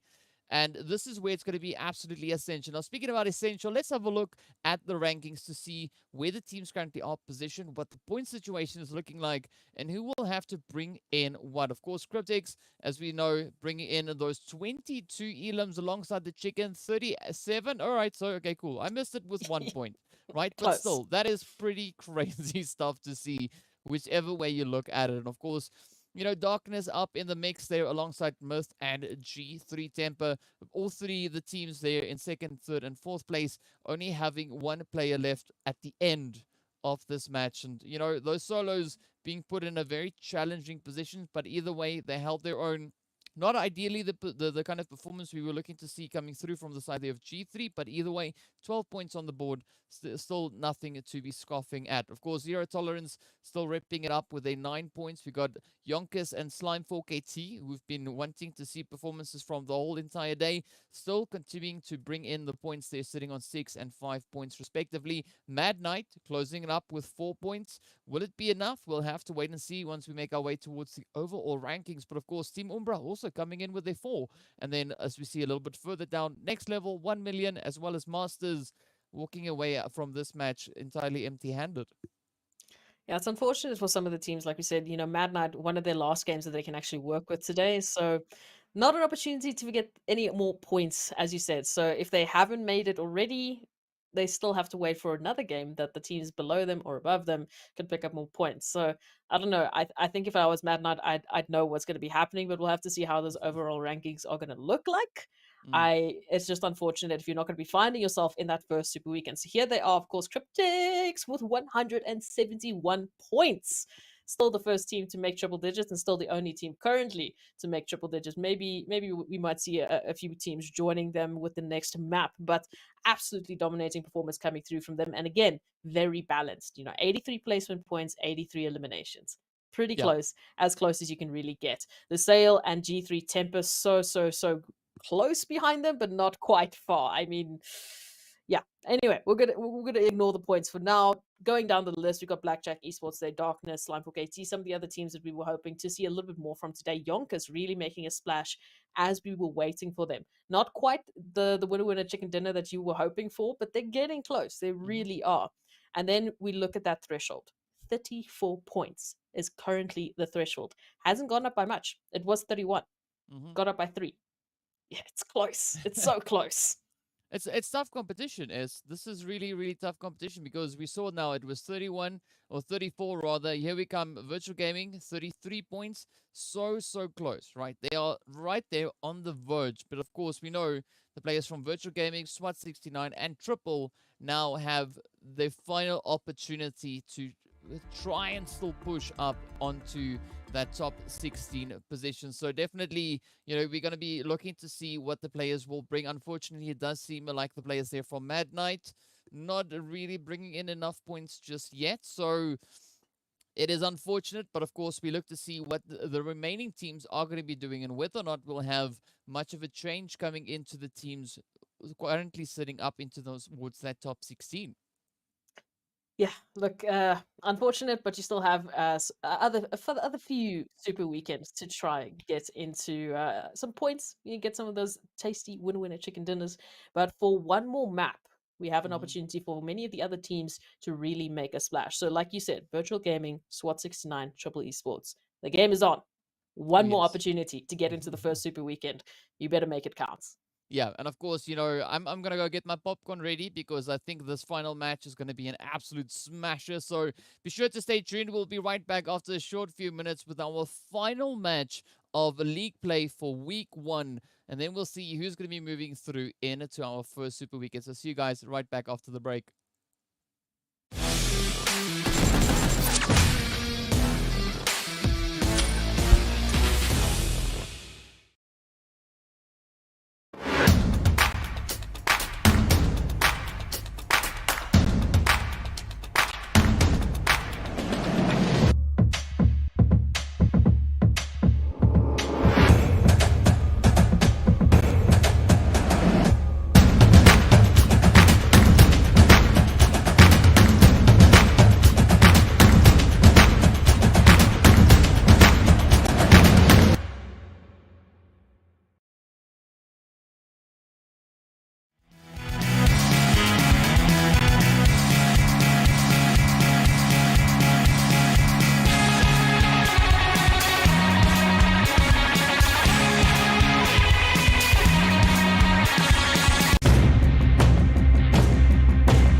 Hello and welcome back to the final match on our second day of league play right here on our first week of the PUBG Mobile Pro League Africa Spring Split 2022. Now, we've seen some absolutely fantastic plays come through. I mean, the players there from Cryptics just going to town and back to town once again. Already sitting on 4 chicken dinners that they've been able to acquire. So that means half of the matches they participated in, they got the chickens. I mean, that is absolutely insane stuff. But of course, this is going to be the last chance for the teams over in Group B, Group C, Group D, and Group E to show us what they've got and who will be our final 16 teams in the league play to make it into our very first super weekend. So the stakes couldn't be any higher than what we are going to be seeing moving into this final Miramar right here on day 2. And of course, without much further ado, here we go. And also want to give a big shout out there to the Oppo Reno 6 series. Upgrade performance and upgraded fun. Celebrate your winning spirit with the brand new Oppo Reno 6 series, the designated smartphones for PUBG Mobile Middle East and Africa Esports in 2022. Now, speaking about upgrade performance and some upgraded fun, right? We are going to be seeing some upgraded insanity coming into this match. We have that flight path coming in over on towards that southeastern side of the map. So definitely making it quite challenging for the teams in this final rumble here. But as you can see on the left-hand side, all the teams with the 7, that means this is their final match. Of course, we have already seen the final match there for Cryptics, Team Umbra, the players from Darkness, as well as Mad Knight. So now it is that final fight. And as we look down to Masters Esports, Super Young Stars, INTRUDER Africa, 1 Million Esports, Virtual Gaming, SWAT 69, and Triple Esports, it is still very much neck in neck. You could even, just for the fun of it, throw the players there from Team Unique and Zero Tolerance in the mix as well. None of those positions are 100% secured just yet. So this is going to be the big fight to see who our final 16 teams will be. And once again, as the zone is shifting all the way down to that far southern side. Look, all I can say is with a zone like that, I'm getting a little bit of flashbacks, and thankfully all I can say is Cryptics is not involved in this lobby this time around, because this would have been absolutely just blessings for them once again. But yeah, like you said, we've got the final game for league play. One shot, one opportunity. You know how the rest goes, and we want to see who's going to be the first teams going through to our first super weekend of PMPL Africa Spring Split 2022. Absolutely a mouthful, and I saw you nearly falter there in the beginning. So it's okay, you handled it well. We're going to see how the teams are going to handle the pressure now, though.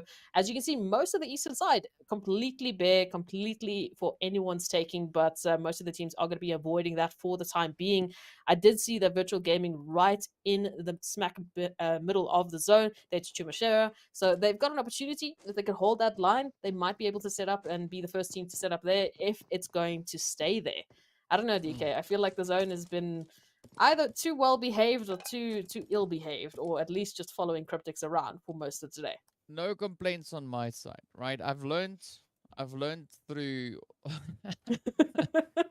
through all the events I've done. Like, you just say thank you for the phase. You just say thank you for the zone. Wherever it decides to go, you just say thank you, because you know the moment you start complaining, that is when things get really, really messed up. You know, RNG is a whole entire different beast all in of itself there. But of course, we did see some interesting drops coming through as well, right? The players here from SWAT 69 over all the way towards Puerto. So a very comfortable starting position here for them. Definitely not having much to concern themselves with just yet. They are relatively close to zone. But we also started off looking at the players there from Zero Tolerance, positioned all the way up towards Campo Militar, right? Now, that is going to be one crazy rotation. It is... It's pretty crazy. But, well, we'll have to wait and see which way around they are going to decide to rotate on through, because, you know, they can't postpone the rotation too long. They have to be proactive, particularly rotating such a great distance, right? So I'm hoping to see them really be proactive with regards to those rotations, really bring it in, get themselves situated in a good position early on, because the more points that they are able to acquire, the better it is for them at the end of the day. Absolutely. And we did see Slimefork AT turning their attention there towards the zone. And thankfully for them, and unthankfully for Intruders, it goes right through Intruders. So many of the other teams also still having to make those shoulder-to-shoulder rotations, as we've seen time and time again, which could land them up in a very precarious situation here, because many of the teams, unfortunately, have faltered at that exact point. When they're trying to take those car rotations, as a team gets out, sets themselves up, and just starts, throwing a couple of shots at some flying cars, and they start to get lucky. But ultimately, the only teams I'm really worried about, as we saw, was Slimefork AT and Intruders right next to each other. Team Unique, also a team very split up. I mean, you've got one of the members of Team Unique, which I believe is Cycle or Strike. They're right in between 1 million and Intruders, still having to make a rotation through to meet up with the rest of the team, and the rest of the Unique right next to both Masters Esports and G3 Temper, who, as we know, G3 Temper, one of the other teams that as soon as we see them on Miramar, they just absolutely have a field day. Whether or not that's going to come to fruition here on the last game of the day, I'm not sure. But I think they would definitely be keen to, get as close as possible to that Cryptics scoreline as they possibly could. Yeah, I mean, we could maybe see a few changes coming in at the top of the leaderboard, but I mean, I'm going to be focusing down towards the lower end, because top 16 is where it's at. I mean, next level, yes, they are relatively secure in their position. They don't have much to really be stressing about. And I'm loving the visuals we are receiving right here. Very scenic approach. So refreshing. Beautiful. What a segue that was to just hop on over towards the players here from Blackjack Esports, who also find themselves positioned up in towards Los Leones. Next level, of course, just a little bit over on towards that western side. We've got YONKOUS over to the southwest, and then of course we got Joker and the rest of the team positioned a little bit further down to the south as well. So a few teams currently up in Los Leones, but that mass migration now coming through on towards the northern side. We see a lot of teams actually rotating along that eastern coastline. So Myth on the way. We got the players there from Zero Tolerance also starting to make their own approach. And several teams just starting to pile up, one after the other, coming in from those positions there. But, I mean, G3 and the players there from the side of the Masters, they've got a very comfortable rotational path into zone, right? No obstructions really up ahead of them. They can just casually stroll Peaceful. on through. Yeah, but, I mean, if we look over on towards this eastern side, things are not looking as comfortable. Because once they move in and they get a position within zone, they need to be careful, because a little bit further up ahead, because several teams positioned and situated on those outlying regions of Los Leones. Absolutely, and this is what we were talking about. Those contentions, those shoulder-to-shoulder rotations, is really where we see a lot of teams finding their faults and finding, unfortunately, getting sent back to the lobby. A prime example here is if, Hemo from Intruders was set up and waiting for some of those rotations, which he very easily could have. Lord could have been finding themselves back in the lobby, waiting, and unfortunately out for the count, which we found a lot of teams, especially like Team Unique, have unfortunately been at least suffering to. So I'm a little bit worried with those rotations coming through, especially Team Myth, very, very close to Blackjack Esports. And just towards the southern side, we've got SWAT 69. And as I was saying that, Zero Tolerance, be careful with those rotations. There's some Intruders lurking around. But I like what I'm seeing so far. A lot of the teams choosing to take that northern side closer to San Martin and maybe going down towards Power Grid, maybe ending up there by Picado. So a little bit safer. It's just still that eastern side where Myths and Unique, Zero Tolerance, and Intruders are, it doesn't look great. It's going to be challenging, whichever way you spin it. But of course, the teams are still making their plays for the zone itself. We do see the players there from Triple and Virtual Gaming once again finding themselves up in Chumasera. But I do believe this time around they are going to be a little bit more cautious of their surroundings, as we did see. When the zone went into that direction in the previous Miramar, the players there from Cryptics just went to absolute town.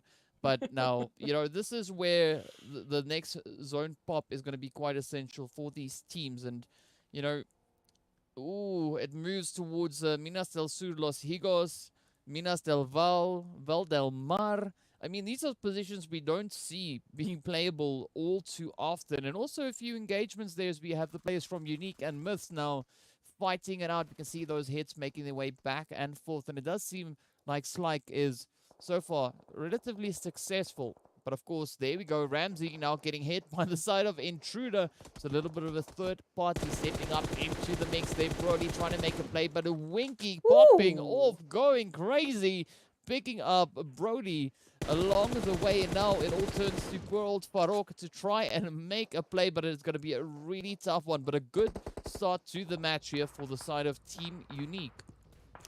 I'm loving it. I'm loving it because they're one of the teams that we've often found themselves, unfortunately, with these rotations, finding not the best of luck. And this time around, they have turned that on its head, looking this time to get a little bit of revenge onto Intruders and pick up some of those points. And once again, Winky dealing the absolute insane amount of damage, as we've seen her do before, especially yesterday. I feel like we many times had to say, wow, okay, we're looking at damage here. So beautiful work coming through from Team Unique. Loving what I'm seeing. And again, just for many of these teams, getting a good start on this last day of league play might just help them with that mental game going into Super Weekend. Yes, it's going to be a completely different ball game. It's going to be a completely different matchup with teams finally showing a little bit more of their cards.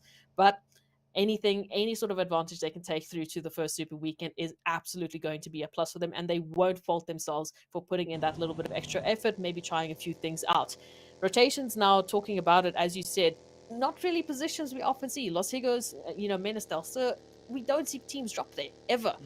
Depending on where that zone is going to pull, if it's going to go towards that southern part, towards maybe Los Higos, or maybe a little bit more to the western side, that's going to be a fun rotation, DK. That's going to be a fantastic rotation for some of these teams. Oh yes, it is going to be so much fun. I mean, I can just imagine them like getting super hyped and everything. It's like, yay, here we go. Excited, yay. Yeah, probably not. But either way, the players here from 1 million could be feeling a little bit on the excited end themselves, as they are finding themselves in a fight here with YONKOUS. And Raf now steps up, finding a beautiful spray down. Great opportunity, great angle there.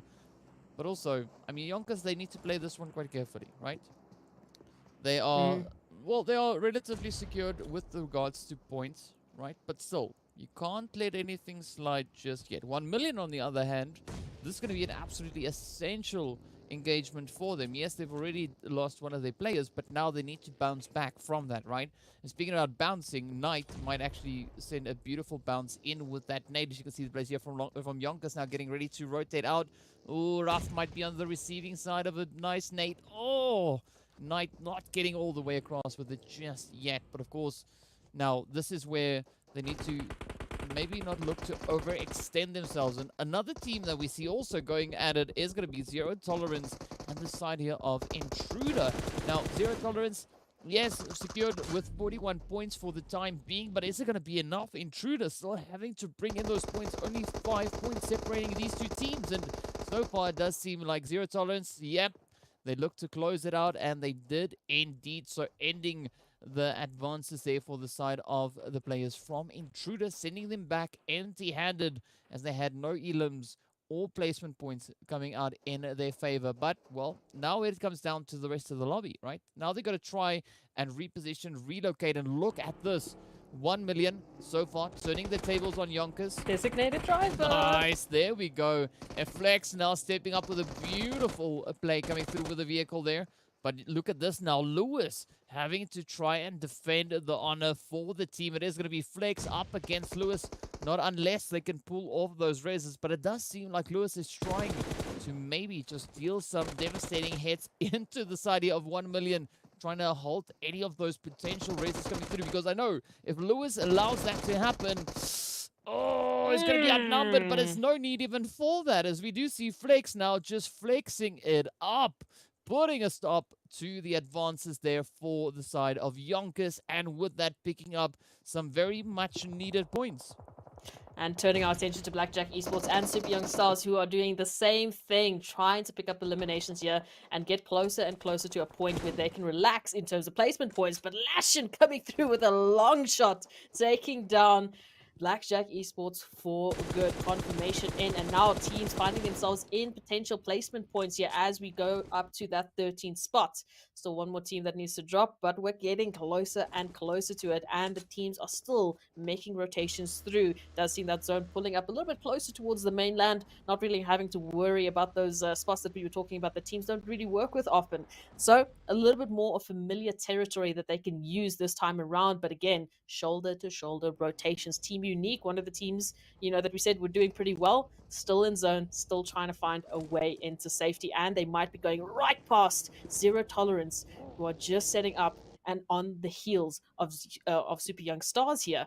But in the vehicles they go, so for now, I think we should be okay.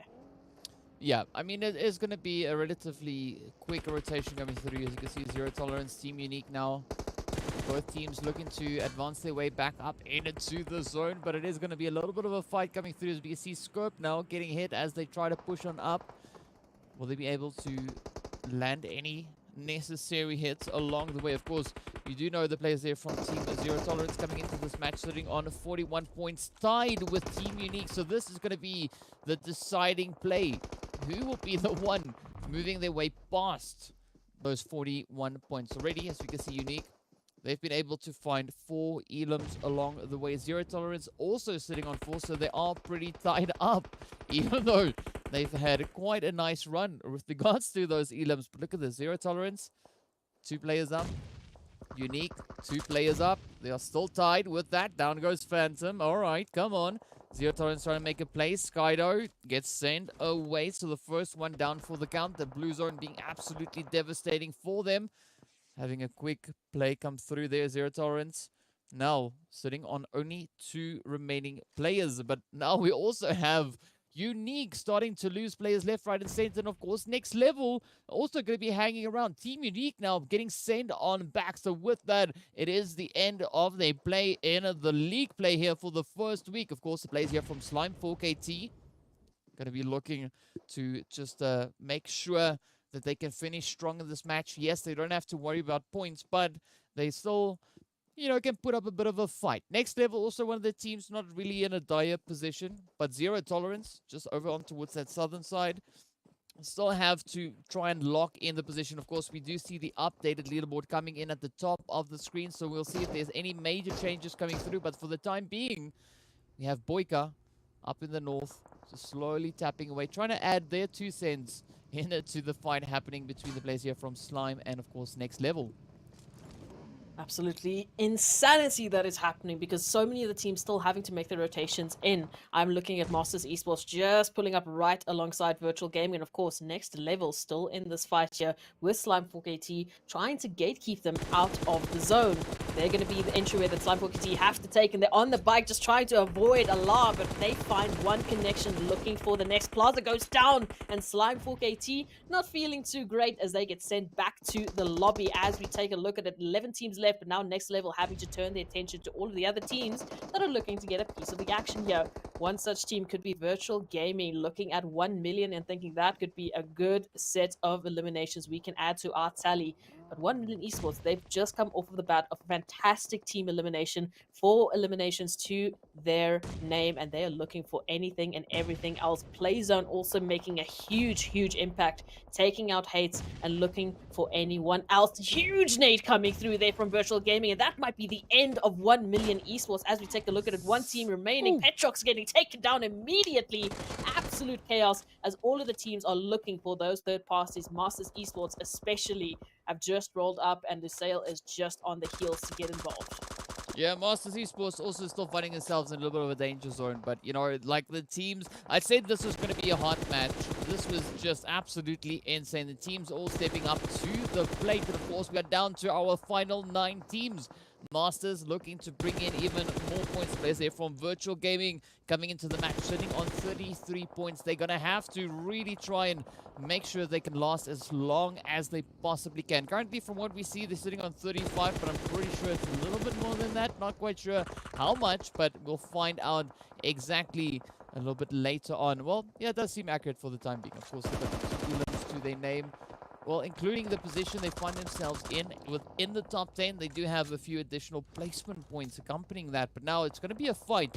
You can see Virtual Gaming getting absolutely demolished as the shots continue to fly in that zone, shifting up once again, moving a little bit further on towards the western side. So not really allowing much movement for the teams, as we do see. The north is where the fight is at. Watson now taking a few hits along the way, but curious to see what G3 and SWAT 69 are going to bring, rotating up from that southern side. Meanwhile, Watson will get knocked right on down as Sin continues to tap away.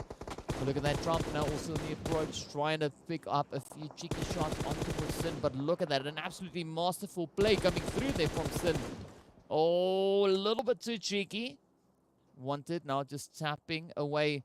We see them now continue to push on through. Zeus also just holding on for dear life, trying to stay alive as long as they possibly can. The next zone getting ready to move up once again. We've got 3 solos spread throughout the map. They're coming in for SWAT 69 Mist, as well as the players there from Virtual.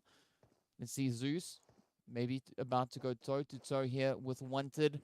Bad still holding on to these angles. I mean, I don't want to be Virtual Gaming in this position. A really tough sandwich to get caught up into. But of course, the players there from Super Young Stars, SWAT 69, Myth, as well as the players there from Next Level and G3 starting to advance up from that southern side. The players there from PMPL Esports also having to still cross over in towards the zone. But up comes the blue zone, not leaving them with much options as they now have to push forward. And with that, Virtual Gaming are sent into the lobby. 2 points to their name. Is it going to be enough? We don't know just yet, but we'll have to stay tuned to find out what is going to unfold on the screen here. But look at that. Such a warm welcome coming in there as the players from Triple move over towards Masters. Yeah, Masters Esports not feeling too great. So many nades being flown right past their face. I'm tripping over my words, but Triple Esports coming through to get those confirmations. And Team Masters, unfortunately, might be sent right back to the lobby, depending on what Ban can do in the situation. As the solo, the remaining player here for Masters Esports, talking about Super Young Stars, look at what they're picking up here with Next Level, going down unknown now, soloing. Trying to find T'Challa, trying to find some sort of an option here to get back into this, but they have to go through an absolute whirlwind of damage, and that nade might be perfect right past. Gonna just miss unknown, and Gaddafi is still up, but for how much longer? Taking a look at that zone, of course, Super Young Stars in a prime position here to hold the line. Myth with that solo, probably not going to get involved just yet. Looking to stay quiet and looking to stay in this one. Ooh, Kronbike, a little bit high on that nade. Not going to quite yet make the connection, but Farouk, look at this. Perfect line of vision to Next Level. Could be the thorn in their side. And just up on the hill, Lusail is going to come on through. So time is of the essence here as G3 Temper take out almost the remnants there of PMPL Esports. We're still in this, but for how much longer? Everyone now dropping like flies. And once again, that zone favoring Super Young Stars as they pull towards the one remaining compound that is in full control of Super Young Stars, who are looking very, very good for this one, DK. Yeah, they're looking quite comfortable. But of course, our team's currently situated in 2nd and 3rd place on the overall leaderboard for the league play here. Still situated, still alive. We've got Lusail tapping away from that far northern side, coming in with a quick rush. We can see those advances coming in on the mini-map, and up they come, looking to crash the party right on towards the Super Young Stars. But Convoy, quick to react there, as we do see the players here now from G3 also looking to apply their own pressure. Buden comes pushing on forward. 5 elims to their name. Super Young Stars also currently rocking it out on those 5 elims. But look at that. We've got 7 elims now coming in for the players there from, I believe that is Lusail. Yeah, is it the case, man? This is just crazy. I mean, look at this. Look at this. The team's all huddling up here, trying to see what they can do. Like, how much chaos can they bring on through? And with that, G3 sends the players there from the Super Young Stars right back over into the lobby. But of course, down to 5 we are. Miss Farok holding on just on the edge of zone. Nacho cooking up some hot tamales there, sends it out. Oh, so close to Gaddafi and unknown. Will it be able to reach across? Up it comes. Is it going to be the one? Yes! Picks up one. Down goes Gaddafi. It is now up to Unknown. Up comes the next one. The Molly not really finding the point just yet. But here we go. Nacho not going to be waiting around. He wants his cheese on top. He's going to go out and get it for himself. Also, while still trying to keep a very watchful eye towards that drop box. But, I mean, Farok, he's just positioned. He's just chilling. He doesn't have a worry in the world. But look at that. Good defensive players. Lusail now sets up some dominating positions. Are they going to be able to close it out? Next level gets sent away down to 4. We go. Lusail looking quite low on the health bars. Boyka holding on for dear life. Up comes a quick rush now from the side of Myths, and down they go. 3 teams remain. G3 still up now with 3 players. Triple Esports rocking a full squad as they look to advance forward. Lusail sitting on 1. Up comes the spray down. Down goes Boyka with that. Lusail have to pack their bags. And it is now down to Triple Esports and, of course, the players here from G3 to see who will be the team to claim the final chicken in the league play. But, well, it's going to be a beautiful fight between both of them. Absolutely, and Triple Esports running with a full squad, and absolutely crucial for them as they find themselves in 19th place. This could be the determiner. This could be their opener into the first Super Weekend. So, of course, you can bet everything on this fight for them. They want this. They need this. Now, Six God throwing a couple of monies there, trying to find just the heels of Master, but avoiding it for the time being. Same can be said here. Triple Esports prepping those nades, throwing them through. They need that information. Where's Flacco? Where's Nacho? Where's Six God? Taking a look at the high rise here. Six God walking around the smoke, trying to prep a perfect nade and in a perfect position to do so. Might be able to connect it. Blowing close all the way to Masters, but is not going to get there. Now, this is the issue. G3 Temper have the ability to hold this building. They are center zone. It's Triple Esports that have to be the proactive ones. They have to take the approach to G3 Temper. They have to take the aggression to their doorstep, and they're not quite yet finding an entryway to do this. You can see Flacco with a beautiful position there. Beautiful spot onto Thor. It's going to come down to timing here. Just trying to find an angle, spotting it out, going for the jump, and not quite yet making the connection, but giving away the information. You can see Master and AW and taking that opportunity now to push on through. They want to find Six God, they want to find Flacco, but where is Nacho holding the line? There's the connection coming through. Thor going down. Flacco making this even Steven. 3-3. Master going down as well. Nacho making a play here for G3 Temp, and all of a sudden it's falling apart here for Triple Esports. Frommer and AWM now left alive to take on the fray against G3 Temper. Yeah, and this is gonna be a big one though for Triple, right?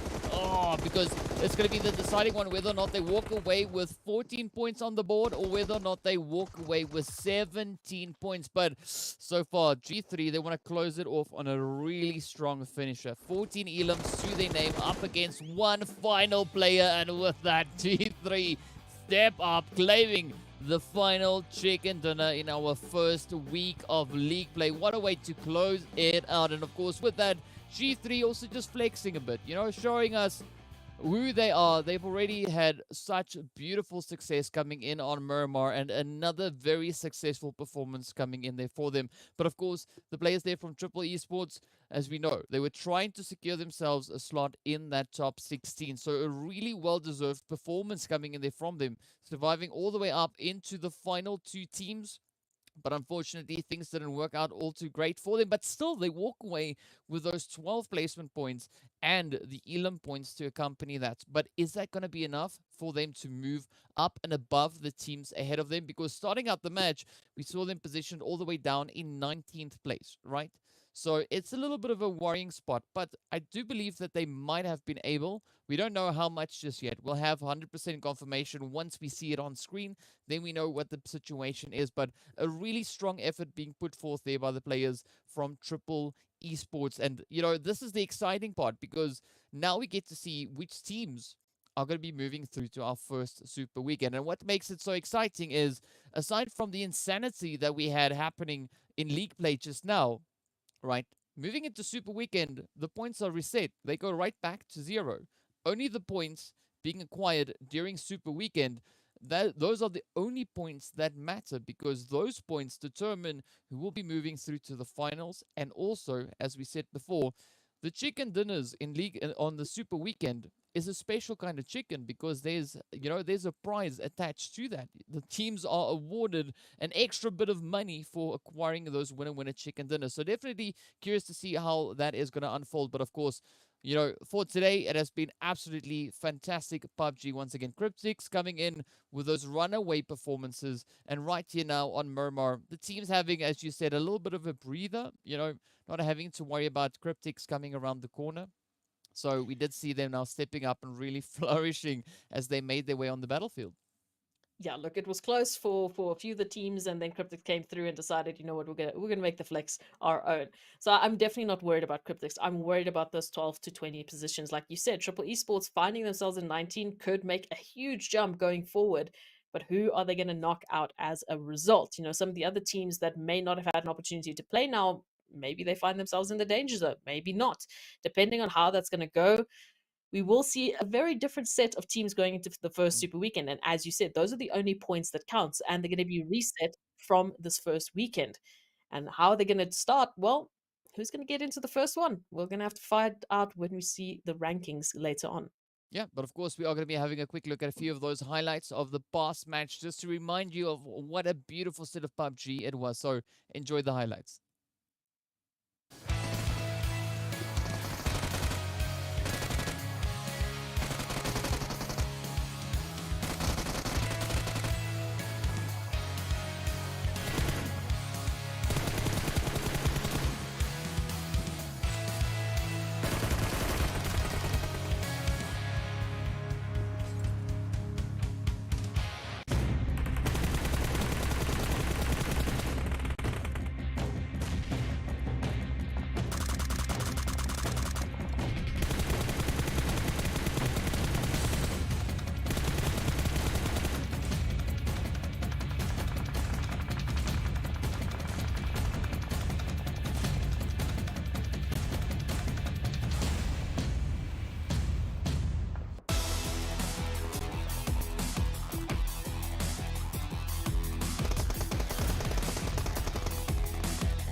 And there we have it. As you can see, some absolutely beautiful plays coming through there once again. I mean, the final Miramar really being pretty hard, which I think is quite suiting, quite fitting, seeing that it is over in the desert. So, the desert.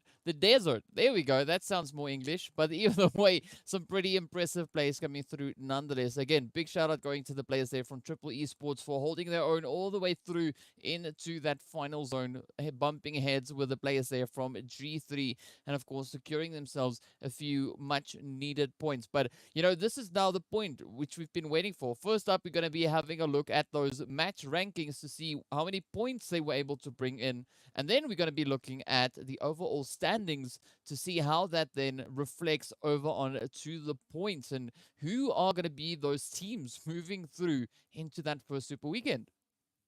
Absolutely. And for those of you watching at home, again, if you want to join the conversation and tell us who you think is actually going to be taking it through, or who you think in the Super Weekend, once we see those overall rankings, is going to take the most points, is going to get the most winner chicken dinners, those very special winner chicken dinners, then head on over to Instagram and Facebook and let us know on the PUBG Mobile Esports Africa pages. We want to hear your opinions. We also want to hear what you think, we should be keeping our eye on. Who's going to be the next team? Yeah. We won't know just yet, but tell us what your thoughts are on that. And of course, well, let's hop on over into the rankings to see what the point situation was, how many points the teams were able to bring in. Of course, we do see G3 Temper dropping a lovely 30 bomb right there, with the players from the side of Lusail coming in on 18 points. Of course, Triple Esports bringing in 14 points, as we said. very much needed there for them if they are looking to potentially be one of the top 16 teams moving through into that next stage, which will, of course, be the Super Weekend. And here we have, of course, also then the players from Next Level bringing in their 12 points. Team Mist coming in with 11. Super Young Stars over on 9. Zero Tolerance, 8. 1 million on 5. So again, some pretty impressive elimination numbers on the screen right here. I mean, G3 closing it off so beautifully in this final match of the league play here for our first week. But we also got to look at that second page to see what the teams were able to bring in and what the situation is. I mean, again, this was a really tough match. The team's really running into some pretty tough opposition, but that is what we love to see. Of course, the players there from Unique, no placement points, but 5 elims being brought through. Masters on 2 elims, 4 points in total. Virtual on their 3. And then, of course, Blackjack and Intruder finding themselves there, as we can see, with those big fat bubbles. But if I was a team like Intruder, for instance, this is where I would be a little bit worried, because we know coming into this match, Intruder was sitting on 36 points, right? Now, were they secured enough to allow themselves that position up into the top 16, being one of the 16 teams moving through into the Super Weekend? Oh, we don't know just yet. We'll have to wait and see what the overall rankings will be bringing to the table. But I got to say, though, I mean, this first week, it has been pretty much neck and neck for a lot of the teams. Yes, I'm discounting the performance we saw coming through from the absolute insane team, which is known as Cryptics, right? 171 points. That's pure insanity. But of course, as we know also, we have to take a look and see where everyone else is at. All right, so the first 8 teams that we have is going to be Cryptics. We got G3 Temper now also moving up onto 107. So beautiful jump from the 77 they were on coming into this match. So what a way to close it off. Lusail, of course, on 103. So 3 teams finishing up the first week of league play on the century figures there. Of course, Umbra finishing strong on 72. We got Blackjack on 67. We got Next Level coming in on 65. Slime and Darkness sneaking it in there on a cheeky 64 apiece. But this is the page that we're going to be waiting for, the second page, right? This is the important one. This is where we get to see who's going to be our next 8 teams to join these 8 teams over on towards our first Super Weekend. But I mean, just having a look at the elimination points we have on screen, G3 Temper, Lusail, as well as the players there from Cryptics, some pretty impressive numbers. But of course, Cryptics almost sitting on double the amount of points that G3 was able to bring in. And of course, well, here we have our other 8 teams. It is going to be Team Mist coming in with a 60 points alongside YONKOUS on 50. We've got Zero Tolerance sitting on 49. Team Unique on 46. Super Young Stars on 45. The Masters on 41. And then, of course, we've got 1 million as well as Triple Esports. So that second place that Triple Esports was able to secure in this final showing on Miramar, it was enough for them to lock their position in to be one of the top 16 teams to progress through into our very first Super Weekend. And of course, you know, now it's time for that final page, we need to look and see who were the teams that just missed out on the opportunity. Of course, we know the points coming in was 38, and Virtual Gaming, Intruder, SWAT, and Mad Knight, they came so close. Very close indeed. And I can absolutely guarantee that this weekend, this first Super Weekend, they're going to be the teams to watch the VODs and to sort of plan out what they're going to do coming through into the next week, because they need to rethink their strategy. They need to rethink how they're going to be qualifying for the next Super Weekend, because we need to start picking up the points to get into finals. We need to start picking up the opportunity to get those very spicy chickens coming through in the Super Weekend. So hopefully, as you said, for Intruder, for Virtual Gaming, SWAT 69, and Mad Knight, go back to the VODs. Let's rethink the strategies coming through into the next week, and we get prepped and ready for the first Super Weekend coming through. Yeah. But what's going to be quite exciting is, you know, the 4 teams that are missing out on the first Super Weekend. That's the only thing they're missing out on, right? Just missing out on the opportunity to bring in points. But they actually still have quite a bit of an advantage here, because they can now sit back and come up with strategies. They can review these VODs. They can look at the performances of the teams that is still to come in the Super Weekend, but they also can look back at the league play to see, where things could have maybe have gone a little bit better and what they can work on. So they've actually got time to bring in those improvements, right? The teams going into Super Weekend, they are kind of forced to adapt right there on the spot. So being one of the 4 teams that's not necessarily making it through into the first Super Weekend, it's not the worst place to be. I mean, whichever place you are, it is still an absolute amazing privilege for these teams to be participating here. I mean, they've put in the hard work to make it up onto the stage. And of course, speaking about privileges, speaking about hard work, we also want to give a big shout out to our sponsors here, which is going to be Master Energy, our official energy drink partner for the PUBG Mobile Pro League, as well as Nomo TV, the PUBG Mobile 2022 official streaming platform partner. And then, of course, a big shout out going over to Oppo for their lovely support with the Reno 6 series, being the designated smartphone for PUBG Mobile Middle East and Africa esports in 2022. But as this only brings us now to the end of the league play, right? Next day is going to be Super Weekend, right? Now, league play is no indication of how these teams are going to be performing in the Super Weekend, right? Super Weekend is going to be an entirely different beast of its own. So expect teams to really change it up once they make their way up onto that battlefield. And I don't know about you guys, but I am super excited to see what these teams are going to be bringing in on the Super Weekend. Absolutely. And as you mentioned perfectly, the teams haven't shown all their cards. I mean, the idea that Cryptics hasn't shown all of their cards and they still ran away with 170 plus points in league play. What are you waiting for in Super Weekend? You better tune in because it's going to be absolutely action-packed every single day as we see who's going to get the first step closer and closer to that final, to that opportunity to obviously also increase their little bag of prize monies, because every single winner chicken dinner you get on the Super Weekend is going to be an extra $500 that you just plonk on in there. So you better make sure you're going to come tune in because the action is just going to be unreal.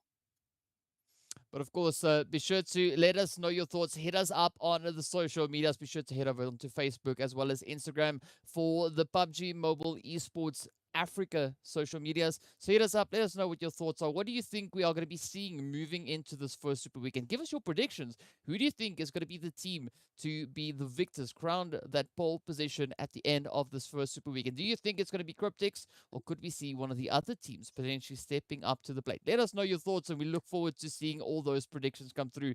But on that note, we are going to be ending it off here for tonight. Thank you so much, everyone, for joining in for our first week of league play. We look forward to seeing you all back in the Super Weekend for even more insane PUBG Mobile action right here on the PUBG Mobile Pro League Africa Spring Split 2022.